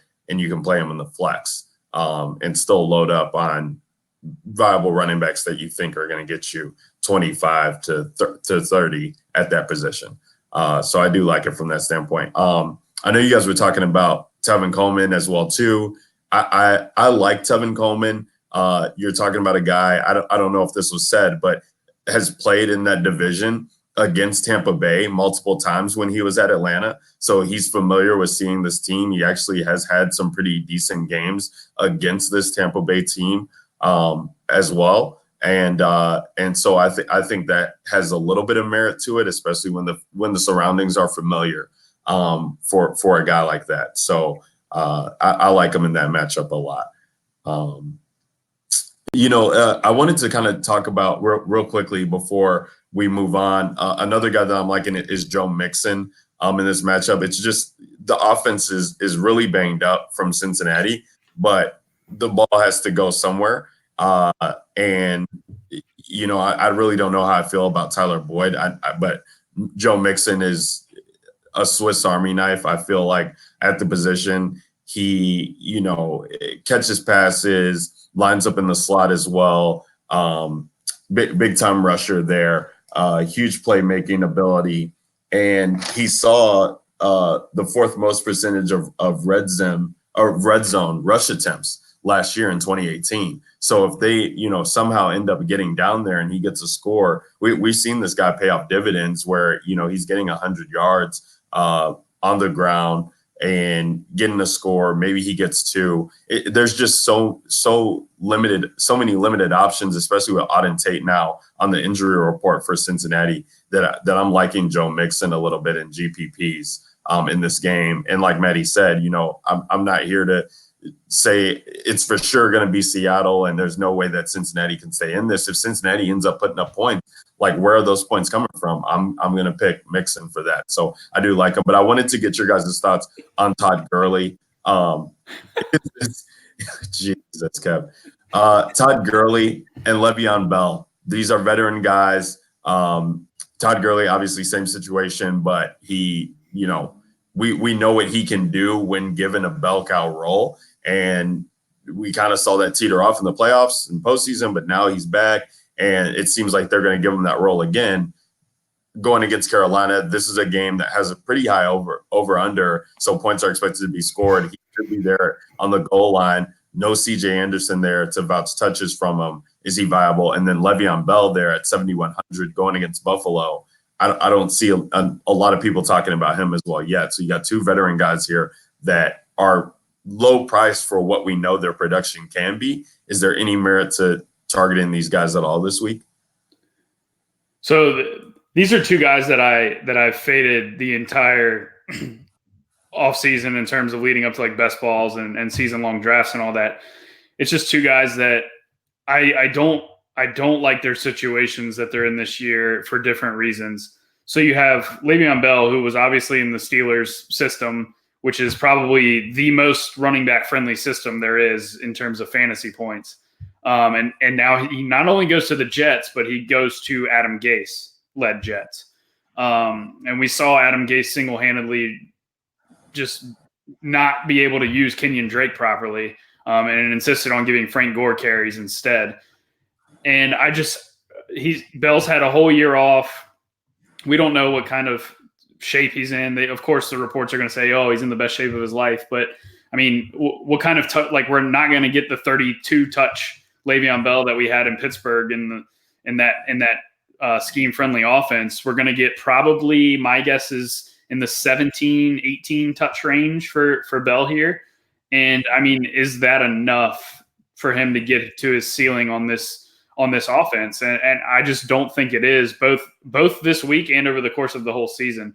And then the Todd Gurley deal, it would be one thing if he was dealing with a muscle injury back at the end of last season, and then he's had the entire offseason to recover and all that. But when you're dealing with arthritis, that doesn't go away. That's like with you for the rest of your life, and it can flare up at any time. And it's just, you're not going to be able to know, oh, is this a good Todd Gurley knee day or is it a bad Todd Gurley knee day? And the thing that kind of told me that, hey, this is a little more serious than what the Rams are leading on for us to believe is the fact that he only had 12 opportunities in the Super Bowl of all games. Like, that's the one game of the year where even if you're playing a little hurt, you're going to be on the field getting as many touches as you possibly can, especially when you're the franchise guy who they made the highest paid player at the position. So I'm not buying the Todd Gurley's good. Yeah, he probably gets 15 to 17 touches here, but is that enough? And how healthy is he? I'm not going to play that game. It's a good matchup. And if you want to play him on 5 or 10% on your 20 max, by all means do that. But if you're 1 to 3 lineups like me, I'm just going to go with, if I'm paying up, CMC or Barkley, or stick to that 6K range this week. And it's you're playing with fire there. It's just a lot of uncertainty when it's already hard enough to predict guys that are, when they're healthy, how they're going to do. So trying to predict a guy when he's not really full health makes it even tougher. So he's a stay away from me until I can see that he can handle his 24 carry workload, you know? No, I hear you. Kev, real quick, same type of thoughts for you on those two guys? Who are the two guys? Not Dare and not Jacoby Brissett. Todd Gurley. Yeah, not that one. Gurley and Bell. It's dangerous to give me full control over what I can put up on the screen when I can't. It really is. It really is. I can pretty much say whatever it is I want. Yeah, it's not good. I need to put in my bio, I am not responsible for what Kevin types. So, yeah, I mean, I don't think, at least on this week, I don't think you need to play either one of them. I mean, I think Todd Gurley at 7,900 is, somewhat interesting. It's considering last year, I mean, you pretty much never got him below, 9K. So at 7,900 against Carolina, I mean, it's not a terrible spot. And I mean, I don't know what to believe anymore. It was kind of quiet on the Western Front, if you will, for most of the offseason. And then all of a sudden, these last couple of weeks, we've really heard a lot of hype around Todd Gurley saying that, and even this week saying that there's going to be no limitations. He's going to be able to get a full workload.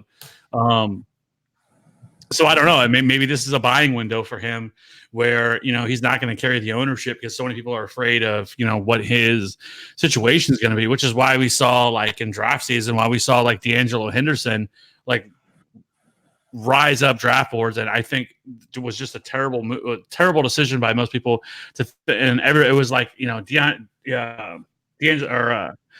it was Henderson hype season, and I just think that I think we're underestimating a little bit on Tyler, especially early in the season. I think he's going to be fine, and I think he's somebody. Would anybody surprised if he went out and had 100 yards, 50 yards receiving, and 2 touchdowns? Like not at all. Like it's certainly in the range of his possibilities.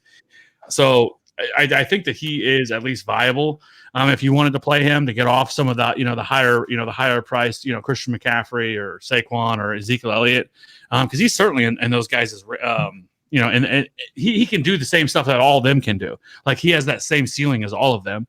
So like, I do think there's some merit to playing him there. Some of the other high priced guys, Le'Veon Bell, I really don't want to have any interest, especially going against Buffalo. I think they're a top 3 defense this year. I just don't like that matchup. And, after that, I think the other one would be David Johnson. And this is tough, right? Because once they acquired Snacks Harrison, their run defense became one of the best in the league, once they acquired him. So, they're going to have him there, which to deal with. So the positive for David Johnson, though, is I think he's going to be much more utilized as a pass catcher, back to, what he should be doing. We've talked about lining him up in the slot and things like that.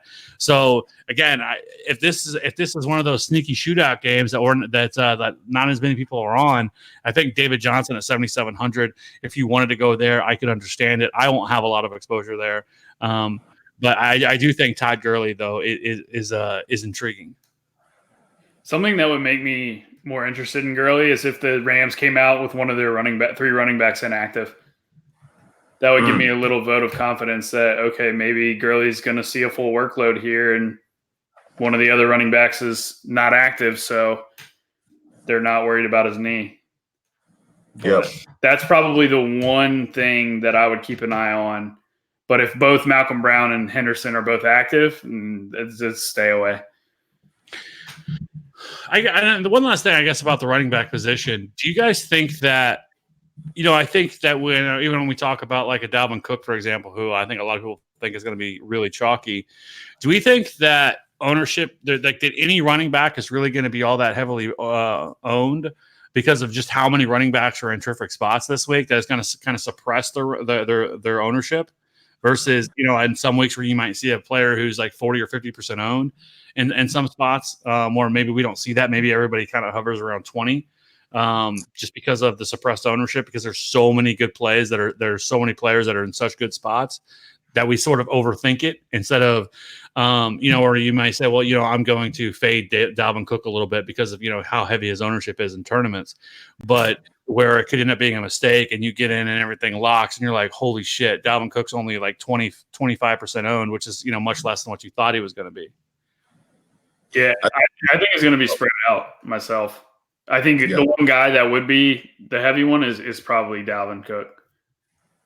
But the way I've been approaching it is thinking the running back position to me is the most predictable and least variance. You know the guys that are going to get the volume and the snaps and the work, whereas the wide receiver position, you're relying on targets that are a little uncertain. You're relying on getting deep targets and red zone targets, and those aren't as easy to predict. So even when running backs are a little more popular, I tend to not worry too much about running back ownership just because that is a less variance position. But I do think, Kev, that's a great point. I do think the running back position is a little bit spread out this week in terms of ownership. Yeah, I think it will do with a lot of what contest you're looking at as well too. I mean, the more people that are in it, ironically, I feel like the more that the ownership's kind of spread out a little bit more. Whereas you're in the single entries in those GPP tournaments, with maybe 5,000 people. Like, I think it's fair enough to say that I would imagine Dalvin would be like 37% owned. Like in a $50 single entry, a $12 single entry like that. Like, you start to see more players be high owned in those single entries because that's where the experience is going or tends to go as far as DFS players go. And people aren't just trying to get bullets in there to just get bullets in there. You're not getting casual players who, I want to play my favorite players on my team that I root for and things of that nature, which kind of spreads it out, especially in week one. Like, week one is where people, I need to get exposure to this guy. I want to play this guy because of this or that. And we don't really know kind of where the funnel's going or who the plays end up being or who's going to be the lead at that point in time until we see what the coaches are doing. Coming from a Bears fan, that's just what happened on Thursday. So that's kind of where my head's at right now. But I do think in single entries, especially for playing them, like I know that the guys who are usually predicted to be chalk are even that much more chalkier in those tournaments. So I wouldn't be surprised to see Dalvin at close to 40 unless something else, some other news breaks at this point. Let's talk about wide receiver, guys. The most volatile position, as Maddie says, and we got some fun stuff to talk about here. Odell Beckham Jr. comes in at 8,100 at the top, and Julio Jones, the only two priced at $8,000 or above. He's 8K flat. Mike Evans with the Q tag at 7,900.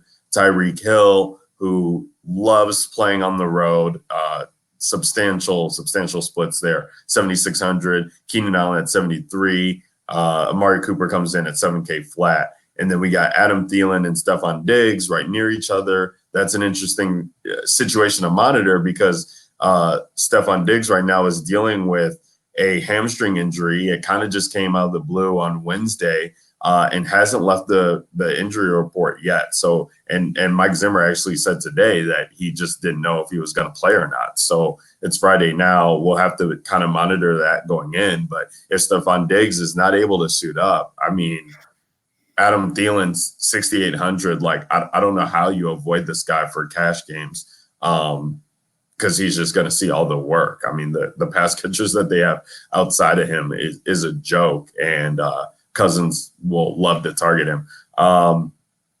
You know, the 6K range is a ton of fun. You got guys like Brandon Cooks here in a good matchup, Kenny Galladay in a fantastic matchup, probably, you know, going against a rookie cornerback. I saw the cornerback matchup charts, and they have Tremaine Brock on Marvin Jones, it looks like, this week. So if Kenny Galladay's being guarded by one of these rookie cornerbacks, then he should be able to eat. I know Kev's alluded to targeting Arizona all off season for these first couple of games with Patrick Peterson being suspended.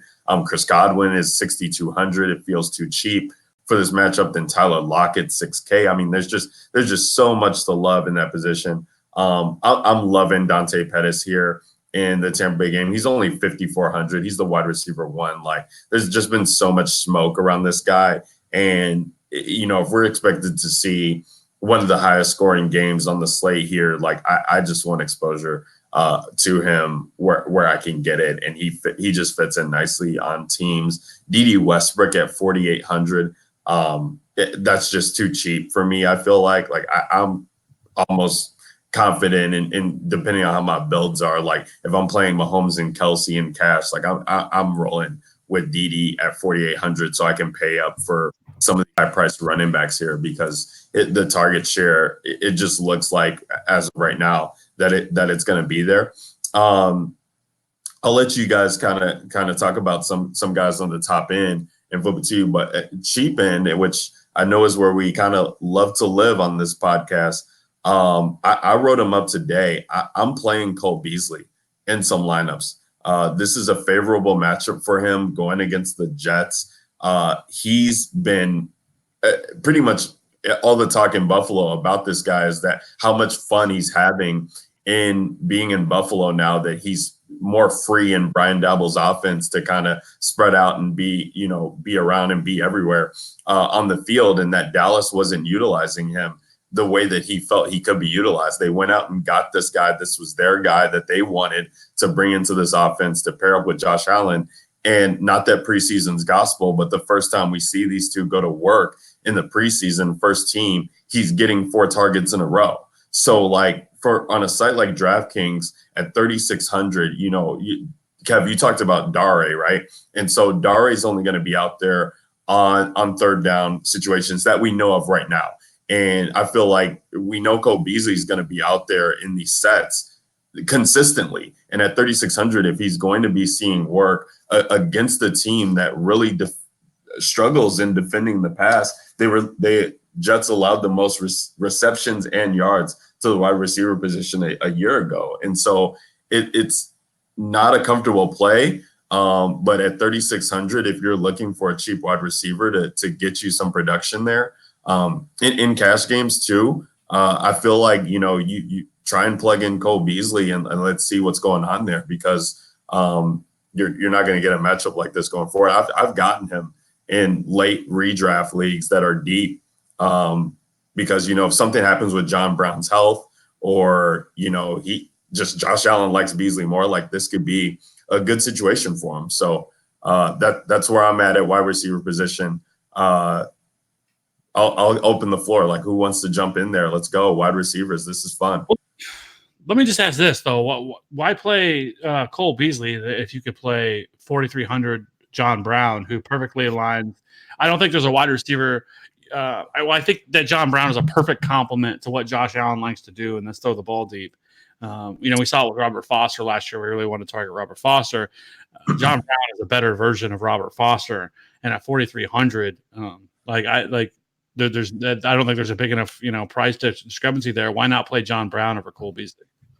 Yeah, no, I hear you there, Kevin. I do like John Brown and have him on a couple of teams too, because I don't just want to put all my eggs in one basket with Cole Beasley. I mean, it just comes down to, like, I saw rapport with them on the field with my own eyes in packages that they were using. They've come out and said that they actually have packages for this guy specifically to be utilized. And the tight end position for them is gross. And so if you can, on DraftKings where, yes, John Brown might open up the slate and get one of those deep balls and you can try and bake on that, and he could get a 60-yard touchdown, and that'll be good. And he could go for 4 and 120 and a touchdown. That's awesome. But at 3,600, if I can get a guy who's going to get, 5 catches, 60 yards, and then somehow gets into a touchdown, like, I'm chilling with that. And if I know he's going to be on the field, I'm comfortable with that and doing the cost savings. So that's allowing me to kind of pay up on a flex position if I want to get somebody I feel comfortable with, or pay up on a defense if I want to, use that salary and pay up there. So that's kind of what leaned me to Cole Beasley. He was easier to fit into lineups that I was constructing other than John Brown, but I do have John Brown in some places.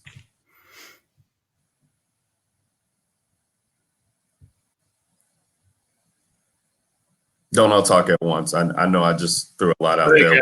Take the wide receivers and run.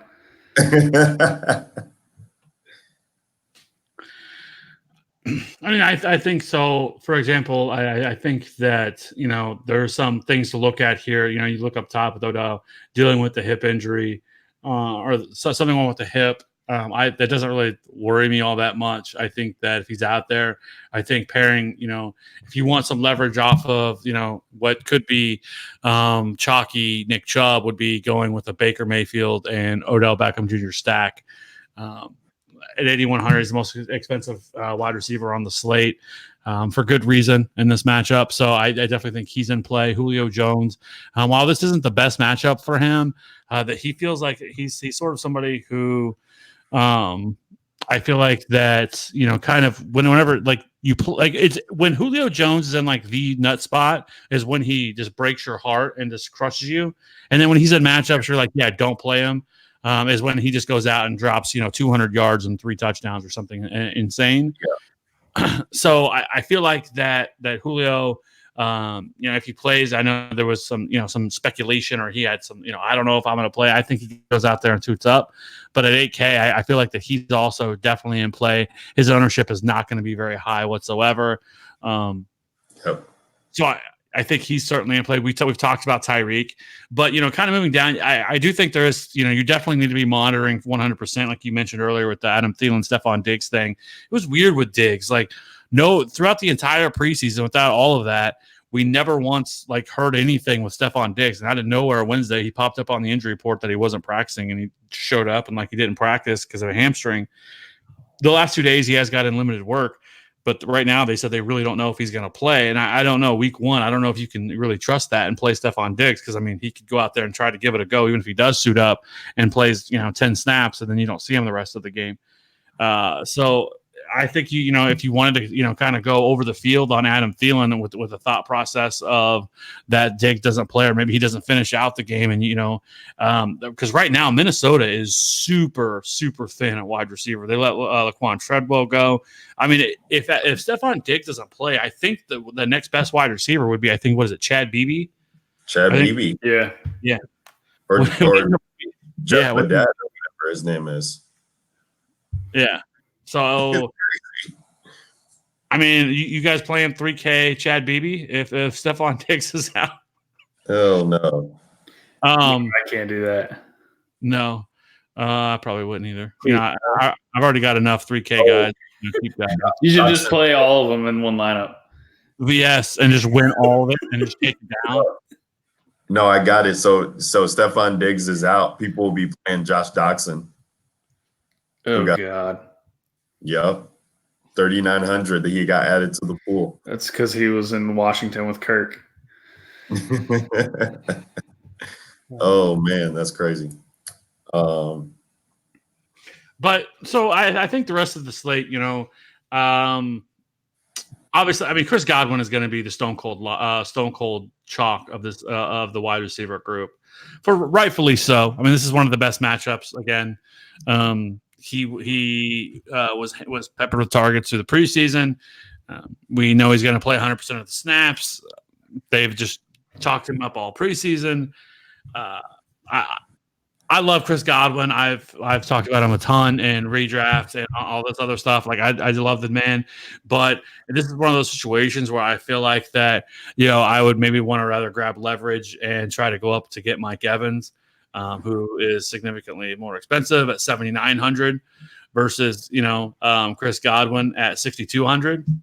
To try to gain a little edge on the field, or maybe go OJ Howard in a stack instead of Chris Godwin, or just going with the guy that's right below him and Tyler Lockett, who literally right as of right now, it sounds like DK Metcalf is going to play now, and they have Jerron Brown, who they brought back, but like nobody that like stands out to you like that is a real problem for Tyler Lockett. And the thing with Tyler Lockett is, more so than anything, is that once you look at Russell Wilson, even though they may be a run-first offense at a team that wants to really establish the run and throw the ball throw the ball second, is he's paired with the most efficient quarterback in the league with Russell Wilson. Like Russell Wilson doesn't need 35, 40 attempts a game to really boost up a wide receiver. So Tyler Lockett, it's hard. It's really, really hard to get away from Tyler Lockett at 6K. I'm going to have a large amount of Tyler Lockett. I like Brandon Cooks at 6,500. And then from there, I think once you go down the list a little bit, I think Sterling Shepard is somewhat interesting because, again, volume. I think he's going to get hammered with targets because, they're wide receivers. If you think Seattle's wide receiver core is bad, go look at the Giants. I think their number 2 is going to be is it still going to be Cody Latimer? It's going to be the number 2 wide receiver for the Giants. Latimer, yeah.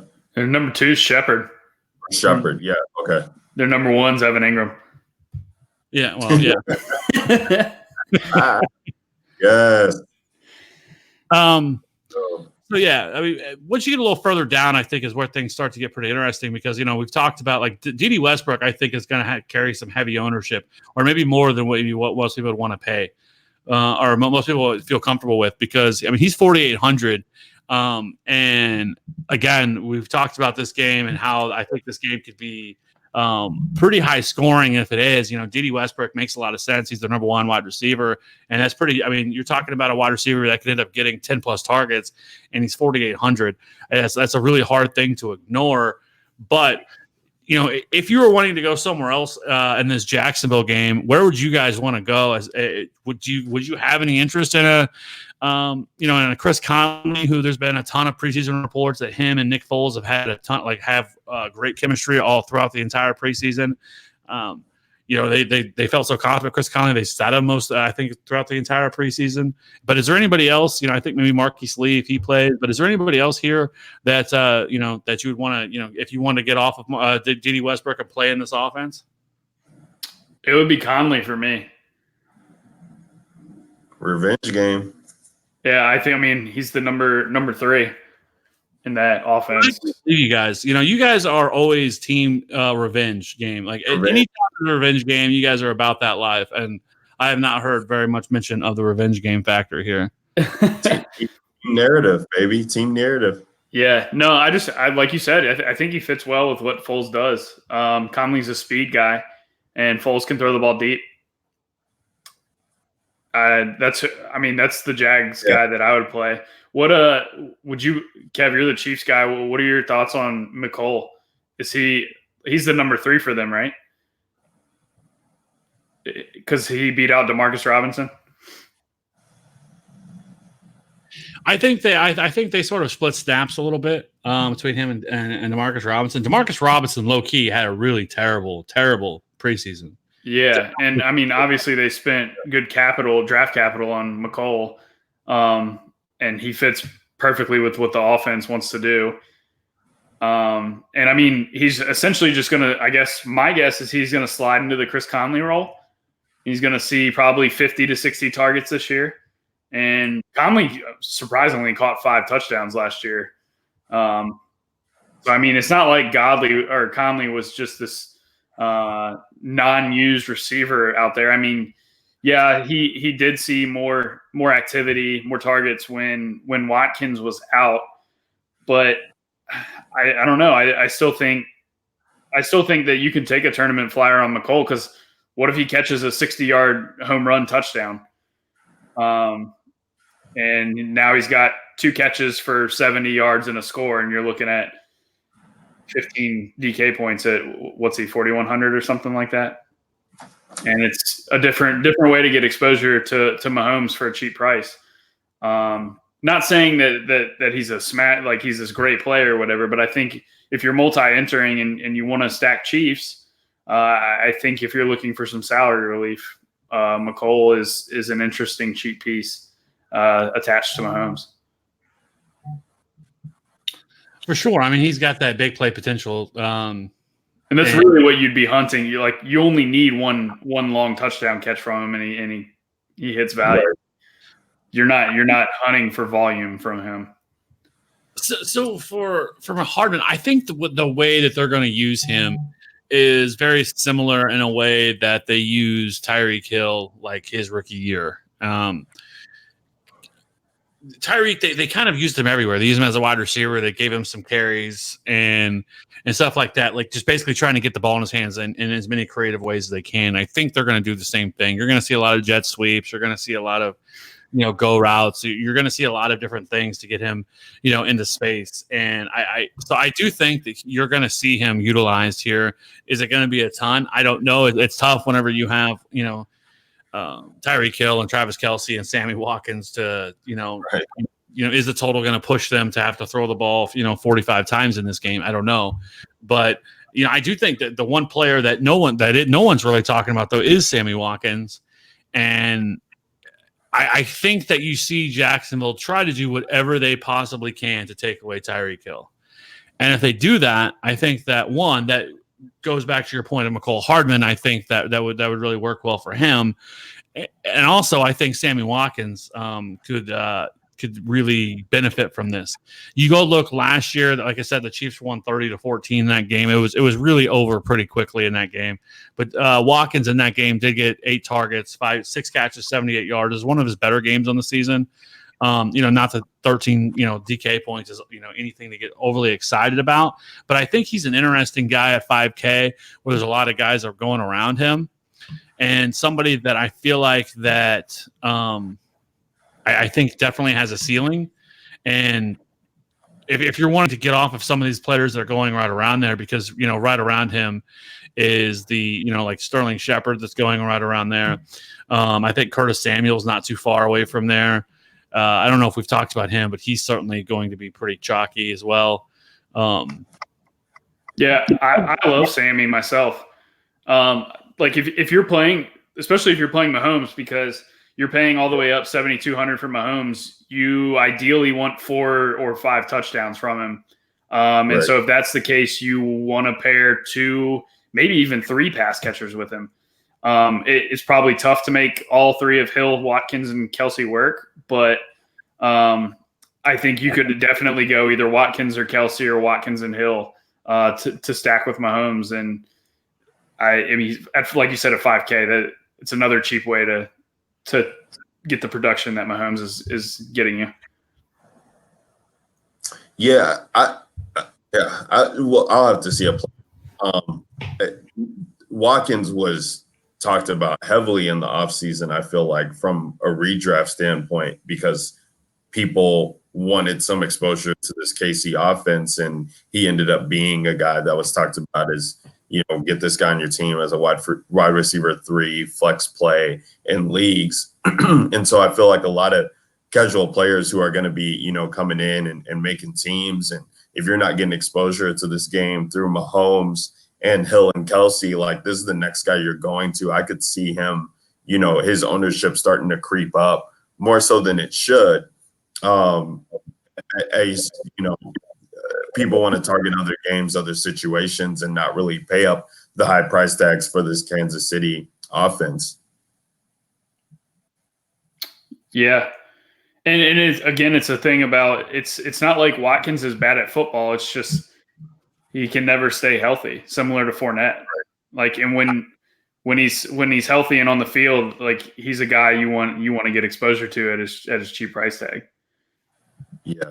But I mean, that's just such an interesting matchup, because you have Ramsey who's shadowing Hill, and then Bouye is gonna be forced to cover Kelce at some point, I feel like. So, like, who's going to guard Sammy Watkins in the secondary for Jackson? This is what I mean when I say, like, this offense is matchup proof. Like, okay, you want to stop Tyreek, Now you got to deal with Travis Kelce. Oh, you want to stop Kelce and Hill. Now you got to deal with Sammy Watkins. Oh, you want to try to somehow stop all three. Okay, now Damian Williams is wide open out of the backfield, streaking down the sideline for a 60-yard touchdown. It's just like you can't win no matter how you try to stop this offense. They always have a mismatch on you, and it's just why I love especially when they're not popular like they are this week. I just love getting as much Chiefs exposure as I can. I love it. I love it. Maddie, outside of this game, comfortable going at wide receiver at all when you're building your lineups? What was that? Sorry, you broke up for a second. Oh, my bad. I just said outside of the KC game, like, since it sounds like, you're KC pretty mega stack, at least with Mahomes and then getting 2 pass catchers, that's eating up some salary. So where are you finding yourself going to build out teams that you feel comfortable with? Yeah, like there's definitely some cheap wide receiver options. Like you have Michael Gallup. I mentioned some Dak love. Yep. Gallup actually was, let's see if I can pull the air yards back up while that's loading here. Let's see, Dallas. So Gallup had an average depth of target of 14 yards last year. And even though he only had a 14% market share of targets, he got 25% of the air yards. So Gallup, he stretches the field, and I think you're going to see a spike in volume not only this week, but for the entire season. And he's a great pivot off of the Curtis Samuels, the D.D. Westbrooks down there. You can play both those guys, all three of them. I like Curtis Samuel as well. Obviously, love D.D. running it back in the Chiefs game. Curtis Samuel, I think he's going to be Cam's favorite target. He was ahead of DJ Moore in terms of red zone targets last year. He had more air yards per target. Just everything seems to point towards Curtis Samuel being the guy for Carolina, despite DJ Moore having a higher ADP this offseason. But outside of that, man, it's just really, like you mentioned, Thielen. He's a great play if Diggs is out. But other than that, it's about stacking your wide receivers with your quarterbacks that you're playing. So, like you mentioned, Cole Beasley, I could get on board with a Josh Allen, Cole Beasley, John Brown stack, or even Zay Jones. Like I think all three of those guys are in play this week because, like you said, the Jets' defense is just absolutely terrible. It's just a lot of no-name guys out there that can't really cover anybody, except Jermaine Johnson. He is the one decent quarterback that they have. But, I mean, is he going to be on John Brown? I feel like John Brown can just run right by him because Jermaine's more of a size guy. So I just feel like the Jets don't really have a way to stop Josh Allen. And if he's just going to chuck it deep, if he's going to throw it deep, you have tournament winning upside from a cheap wide receiver like John Brown or Zay Jones or Cole Beasley. So, yeah, it's definitely an interesting thing to look at there, because we saw towards of last year, not even towards the end, but we saw multiple times last year, Josh Allen, kind of just put up these games. I mean, 41 DK points against Miami, 24 against the Jets. Similar type of matchup, only 200 yards, but gashed them for 100 on the ground and a touchdown. 33 points against Miami again, 27 against Minnesota. Like, what? And so it's like, yeah, Buffalo is going to be interesting with the way that they attack teams, and it's a favorable matchup. So I'm looking to get exposure to that game somehow. Yeah, and you look at Robert Foster last year had like 23 air yards per target, and John Brown's just going to essentially take that role. So I think you see quite a few John Brown long touchdowns this year, and this is a solid spot for one of those to happen. Let's go. Let's get it. Any final thoughts, Kev, from you? I'll let you get the last word here because why not? For wide receiver, before we move on to tight end. No, I mean, I think we pretty much hit on it. Did we discuss through the Curtis Samuel and DJ Moore, like which side you'd rather be on here? Well, let's move on to tight end because Kev's obviously not paying attention. So, yes, Maddie went on 2 minutes about that situation. What are you doing? Stop building lineups with Dare, Jacoby. It is okay for sure. You know, DFS is back. Whenever I forget what I stopped paying attention. Unbelievable. You usually forget about redraft to think about DFS. DFS. Think about DFS. It's ridiculous. Oh man, I love it. I think Maddie, I swear he's not like this every time. I'm gonna save this banner. We're gonna use this banner every week, and that's just what I'm just gonna put up anytime. It's just this banner coming up. I hope combine 9 points from the two of them, and throw it up there. Let's go into tight end. This is a fun position as well, just because of how it grades out. I mean, Travis Kelce at the top, 7,100 here on DraftKings. George Kittle, 6,600. Zach Ertz comes in at 6,100. OJ Howard, 5,000. Evan Ingram, 4,800. Eric Ebron, 41. And then we're in 3K range, guys, with Hunter Henry, who's in a smash spot at 3,900. I mean, he's going to be the chalk of chalk at tight end, I feel like, because he just allows your build to be so much more. And people don't like thinking about what they want to do at tight end, or let alone paying up for tight end. So if people are paying up, I think they're going to try and go Kittle, Kelce maybe to get exposure there. Zach Ertz is probably the most overlooked player, I feel like, on the slate, going against this Washington team whose defense is just a shell of itself right now. Like, I just don't even know who they're rolling out anymore outside of Josh Norman. And it's Zach Ertz with Carson Wentz. I don't know if anything else needs to be said. This guy's just a target hog when he's in the offense. I was trying to monitor the Alshon Jeffrey situation. It looks like he's going to be suiting up and playing. So Alshon will still get some target share love there too. But Zach Ertz, if he's, gonna be pretty much non-owned in this game, then I'll consider him at 6,100 in some teams to get a pivot, because he's put up some big games over the years. In good situations and matchups. So I like that. I mean, Evan Ingram here at 4,800, I talked about him in my article, talked about him earlier with Eli. He's just been able to get his way against this Dallas team, back-to-back games against Dallas in 2018 with the touchdown. I think in those two games, he had total over 160 yards receiving. It's a very good matchup for him. They limit the receivers and kind of just let things happen across the field. So and like we talked about, who are they rolling out at receiver outside of Sterling Shepard? Oh wait, Evan Ingram's a receiver basically, and he's 4,800. Good price there.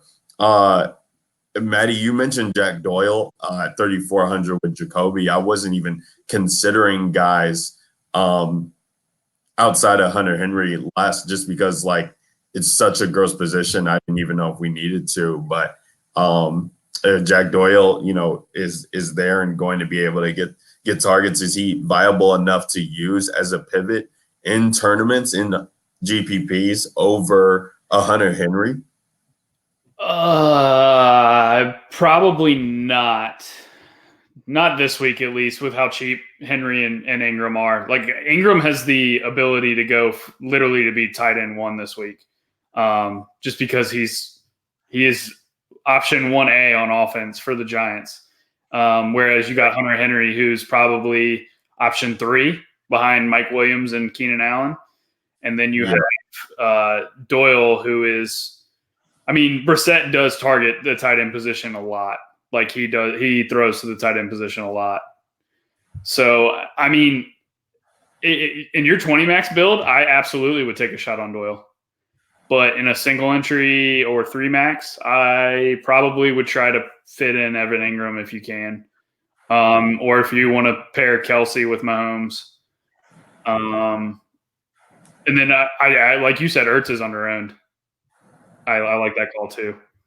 But Yeah, Doyle's interesting, man.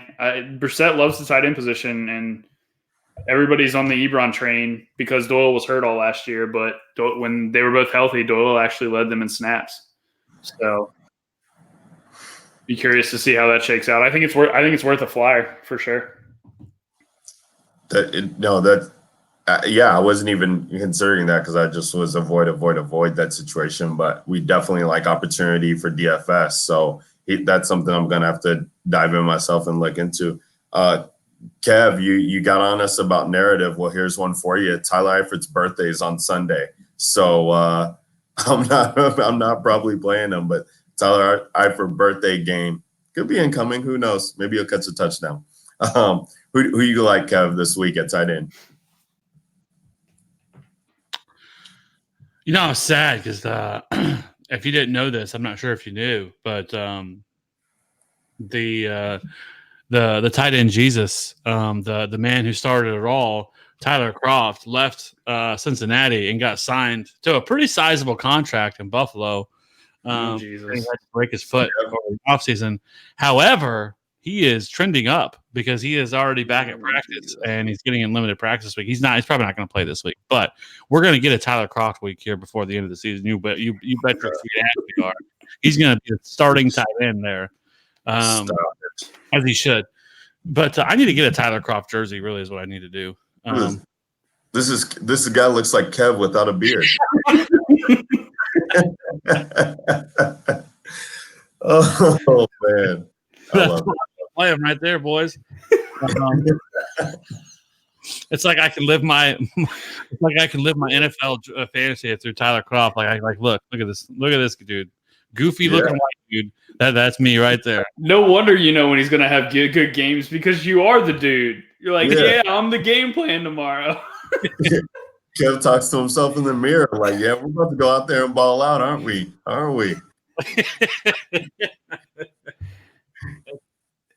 Oh man, I love it.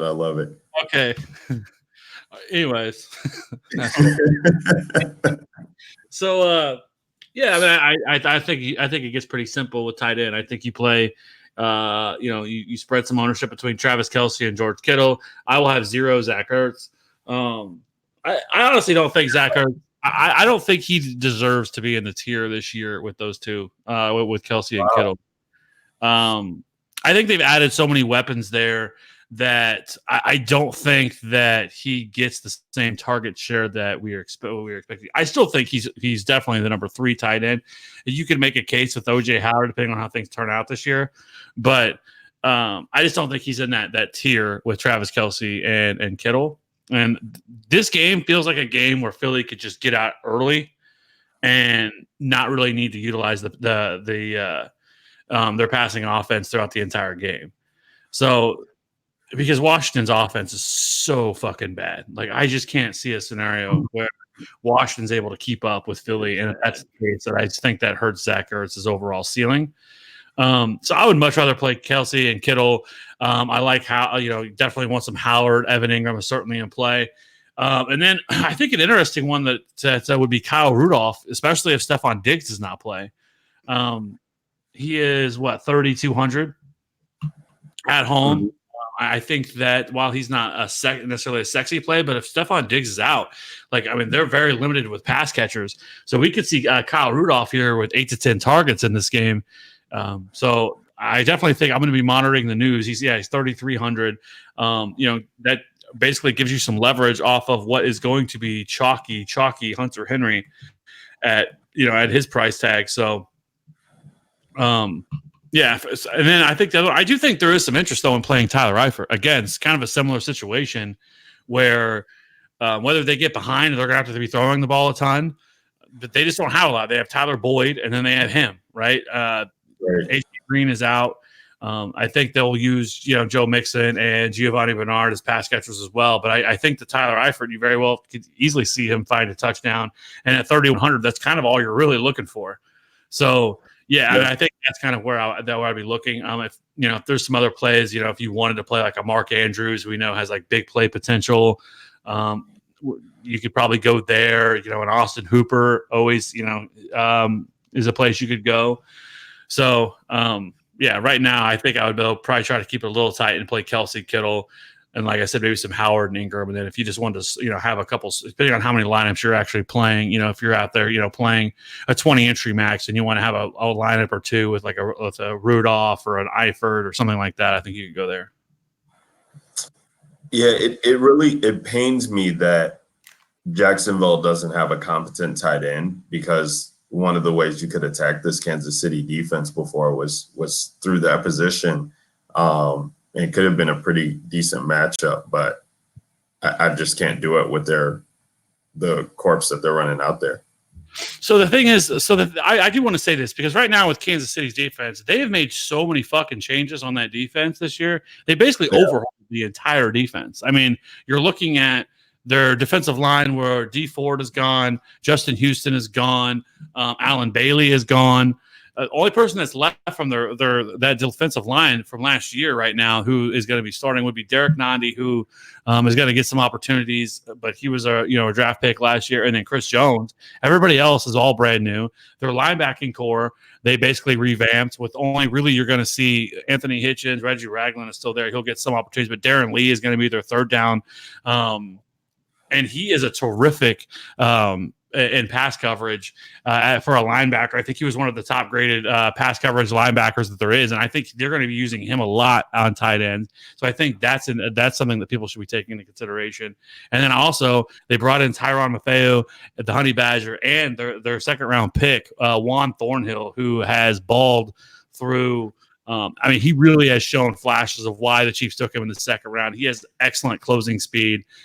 He's a ball hawk. So, I think this defense can be better than what it was. I'm not expecting it to be like a top 10 defense or anything closely remotely to that, but I think it can be a top 20 unit, which is a pretty big upgrade from 32 or 31 they were last year. So I think we're going to have to wait a little bit to recalibrate some of these things that we saw from last year, because they have so much turnover. Even their corners, but they brought in Rashad Breeland. I forgot about to mention that. This whole defense is so different now that I don't know if you can confidently say that how you feel like something's going to go, because there's so much more new personnel here. No, that's fair. Something to definitely monitor is knowing the situations and how pieces have come in and kind of changed the landscape, so to speak. But it'll all come to fruition on Sunday, Kev. We'll see if they can't stop Nick Foles. Big BDF. Let's talk about the defenses. So we'll wrap it up here with defense position, and then we can do one of our favorite things, especially with Maddie back. It's great. Build our Millie lineup. The Ravens come in at the top here on the road against Miami. Great position, 3,800. Eagles D right behind them, 3,600. Great position going against Washington. Then you got the Cowboys at 35, the Browns at 34, Vikings, Rams, Jets, Seahawks, and then Bills, Chargers round out the 3K range. A lot of our success last year, guys, came on finding defenses that were low end, but were in positions where turnovers could be forced, seeing aggressive offenses and being able to take that way in the 2K range. And that was pretty successful. Maddie, you were a big proponent of that. Are there any defenses in the 2K range you're comfortable with, knowing that a majority of the field is going to be playing Baltimore, Philadelphia, probably Seattle at home, going against a banged up Cincinnati team? What can we do in the 2K range to separate ourselves? Yeah, Philly and Seattle are the two that I'm looking at this week. Just because I can make them work in my build. But if you're looking to be different and go cheap, I would take a look at probably San Francisco, because Jameis Winston can turn the ball over with the best of them. That's probably one of the looking through these teams down here. That's probably one of the only teams that I'd be okay with taking a shot on down low. It just sucks that San Francisco is on the road. I would love it way more if they were at home here. But yeah, that's the team I would definitely take a shot on, because then you start getting up into Detroit is 2,900, and at that point, I'd rather just play the Seahawks for 3,100. So, yeah, San Francisco would be my punt at 2,200. I love that, Betty. We got to monitor that defense situation though, because I saw Kawan at cornerback got put on the injury report, and I think another corner did as well too. So that's just concerning to me if two of your best pass defenders are going to be out, having to bring in these backups there. And I loved it at the beginning. I mean, 2,200 going against Jameis. This dude was benched for Ryan Fitzpatrick weekend last year. And it is Arians, it is a new offense, but like it's still the same player. So and they really haven't changed up their offense all that much. Still the same suspects there outside of the backfield. So it's like I loved it, but if they're going to be decimated on their secondary, then that kind of will wean me off of them a little bit. You know who's another one? Atlanta in Minnesota, especially if Diggs is out. Yeah, because they got healthy towards the end of the season, and I mean their sacks went way up. The 2, 4, 7, 2, and 1 their last 5 games. I mean, Deion Jones was a big missing piece for them last year, and Keanu Neal. I mean, that's the heart of their secondary there. But yeah, Atlanta would, if those guys are out for San Francisco, Atlanta would become my punt defense, especially if Diggs is out. I like that. And Cousins can turn the ball over too. Kev, what say you?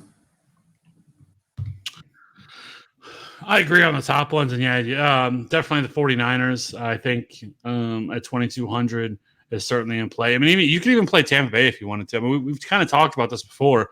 If this game was going to be high scoring, if it does turn out to be that way, then targeting defenses are going to get lots of opportunities where a quarterback throws a pick six or something like that.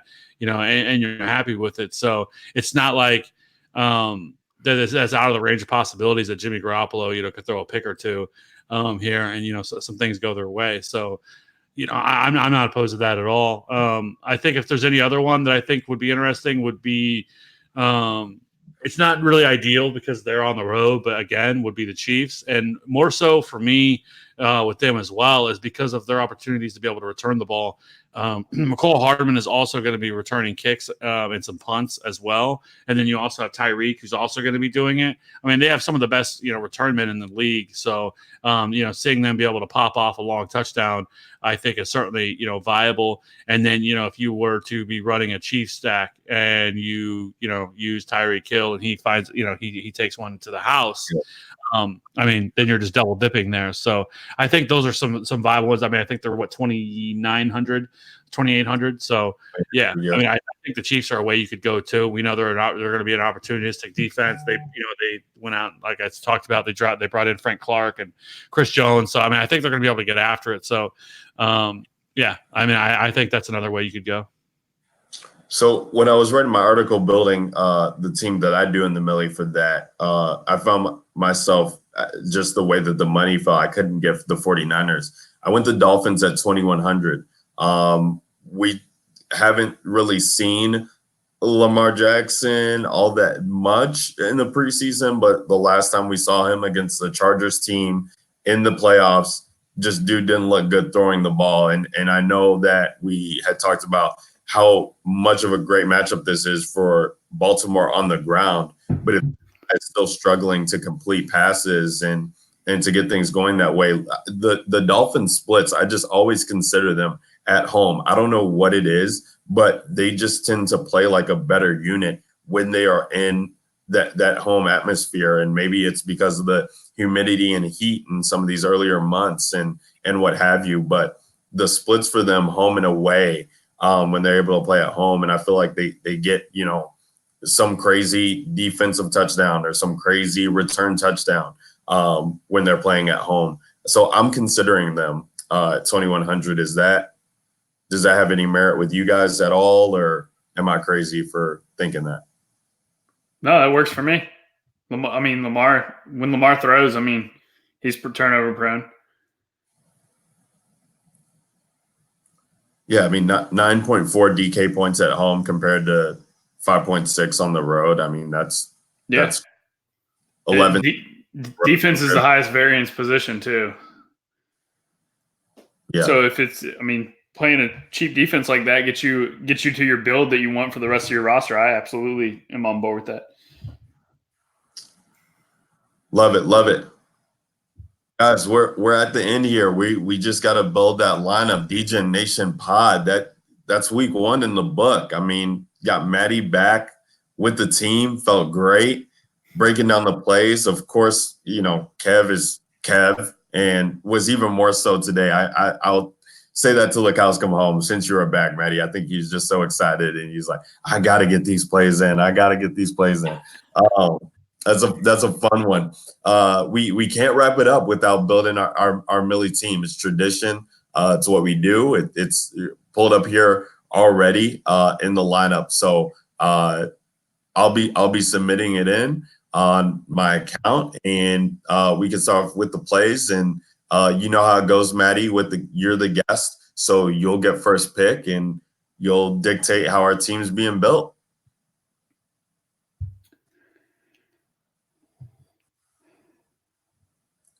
So what position are we starting at, Maddie? Where are we going?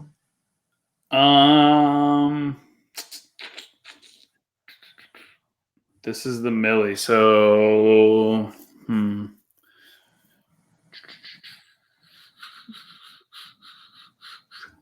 let's go with Dak. Oh, baby. Let's get weird and hope Zeke doesn't get his full complement.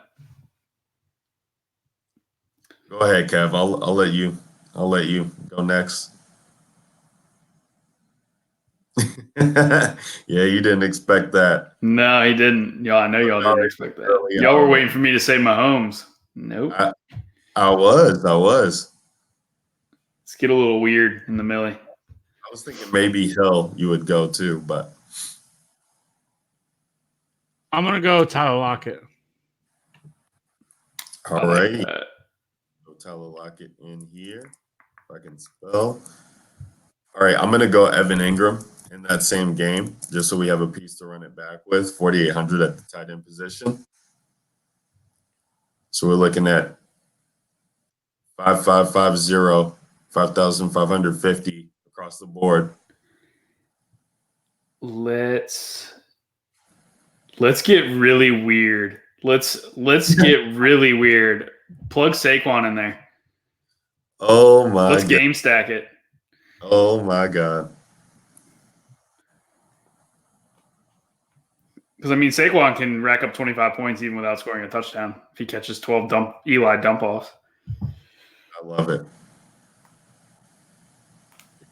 What's that leave us? 49. I'll bring it back to. I'll go Dalvin Cook. So yeah, 40. That was 4,800 per position. Dalvin Cook, he leaves us with 45.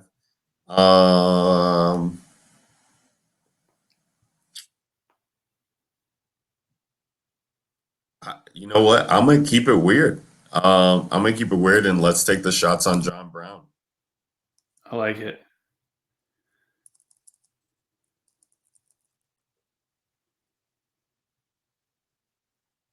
All right. Well, you got to have correlation with Dak, so throw Gallup in there.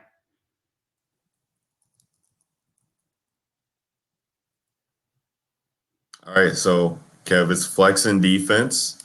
It's actually not that bad. And you play a cheap defense, you're still able to get what 7,000 player. I have to stay on brand though, right? And go Dare. Here. Super flex, play Jacoby. Go Dare, leave $2,000 on the table. That's the play.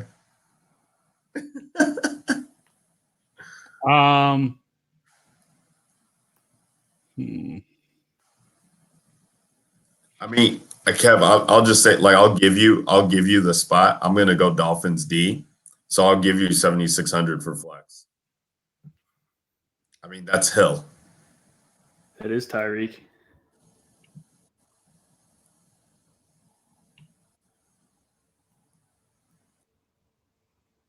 Or Kelsey, 2 tight end.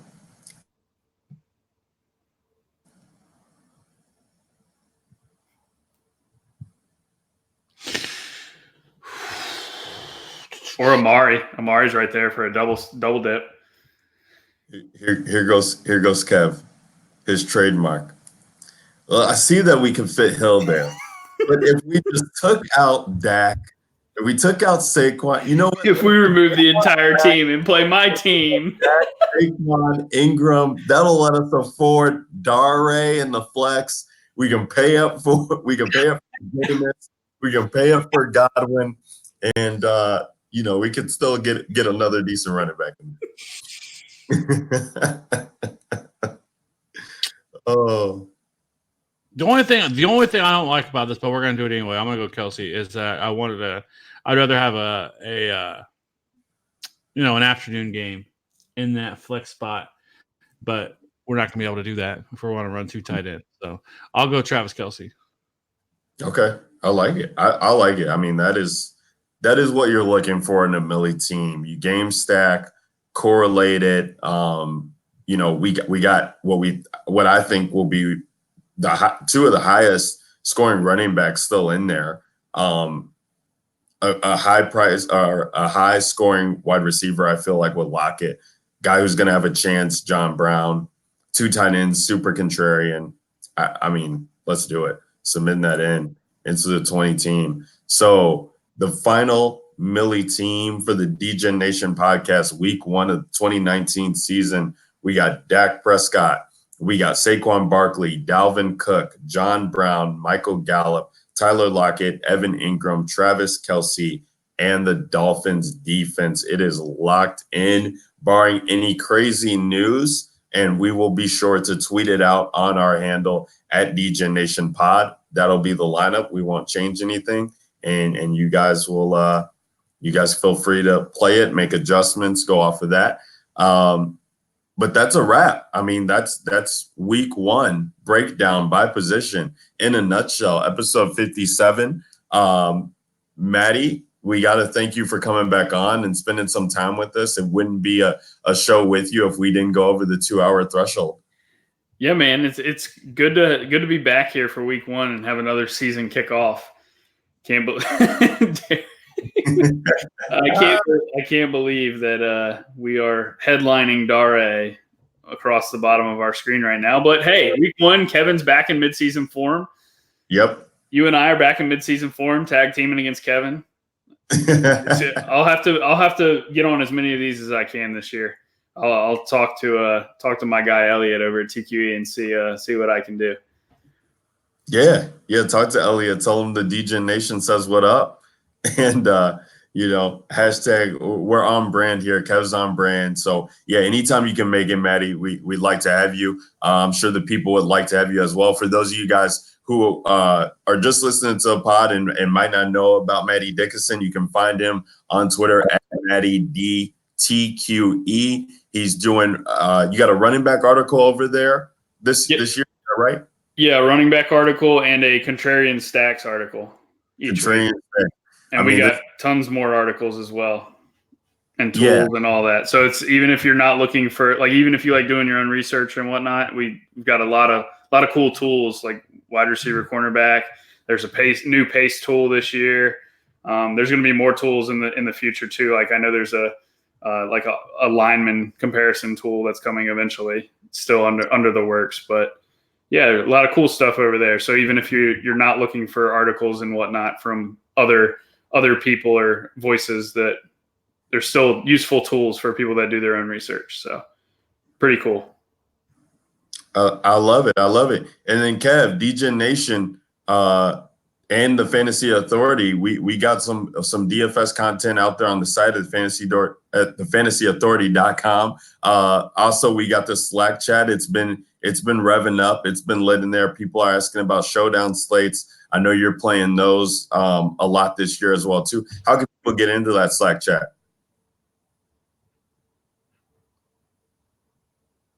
Okay, well, they can get into that Slack by DMing the DJ Nation pod or DMing Kevin at Fantasy Rad 13. We'll get you in there, free to join, free to sign up.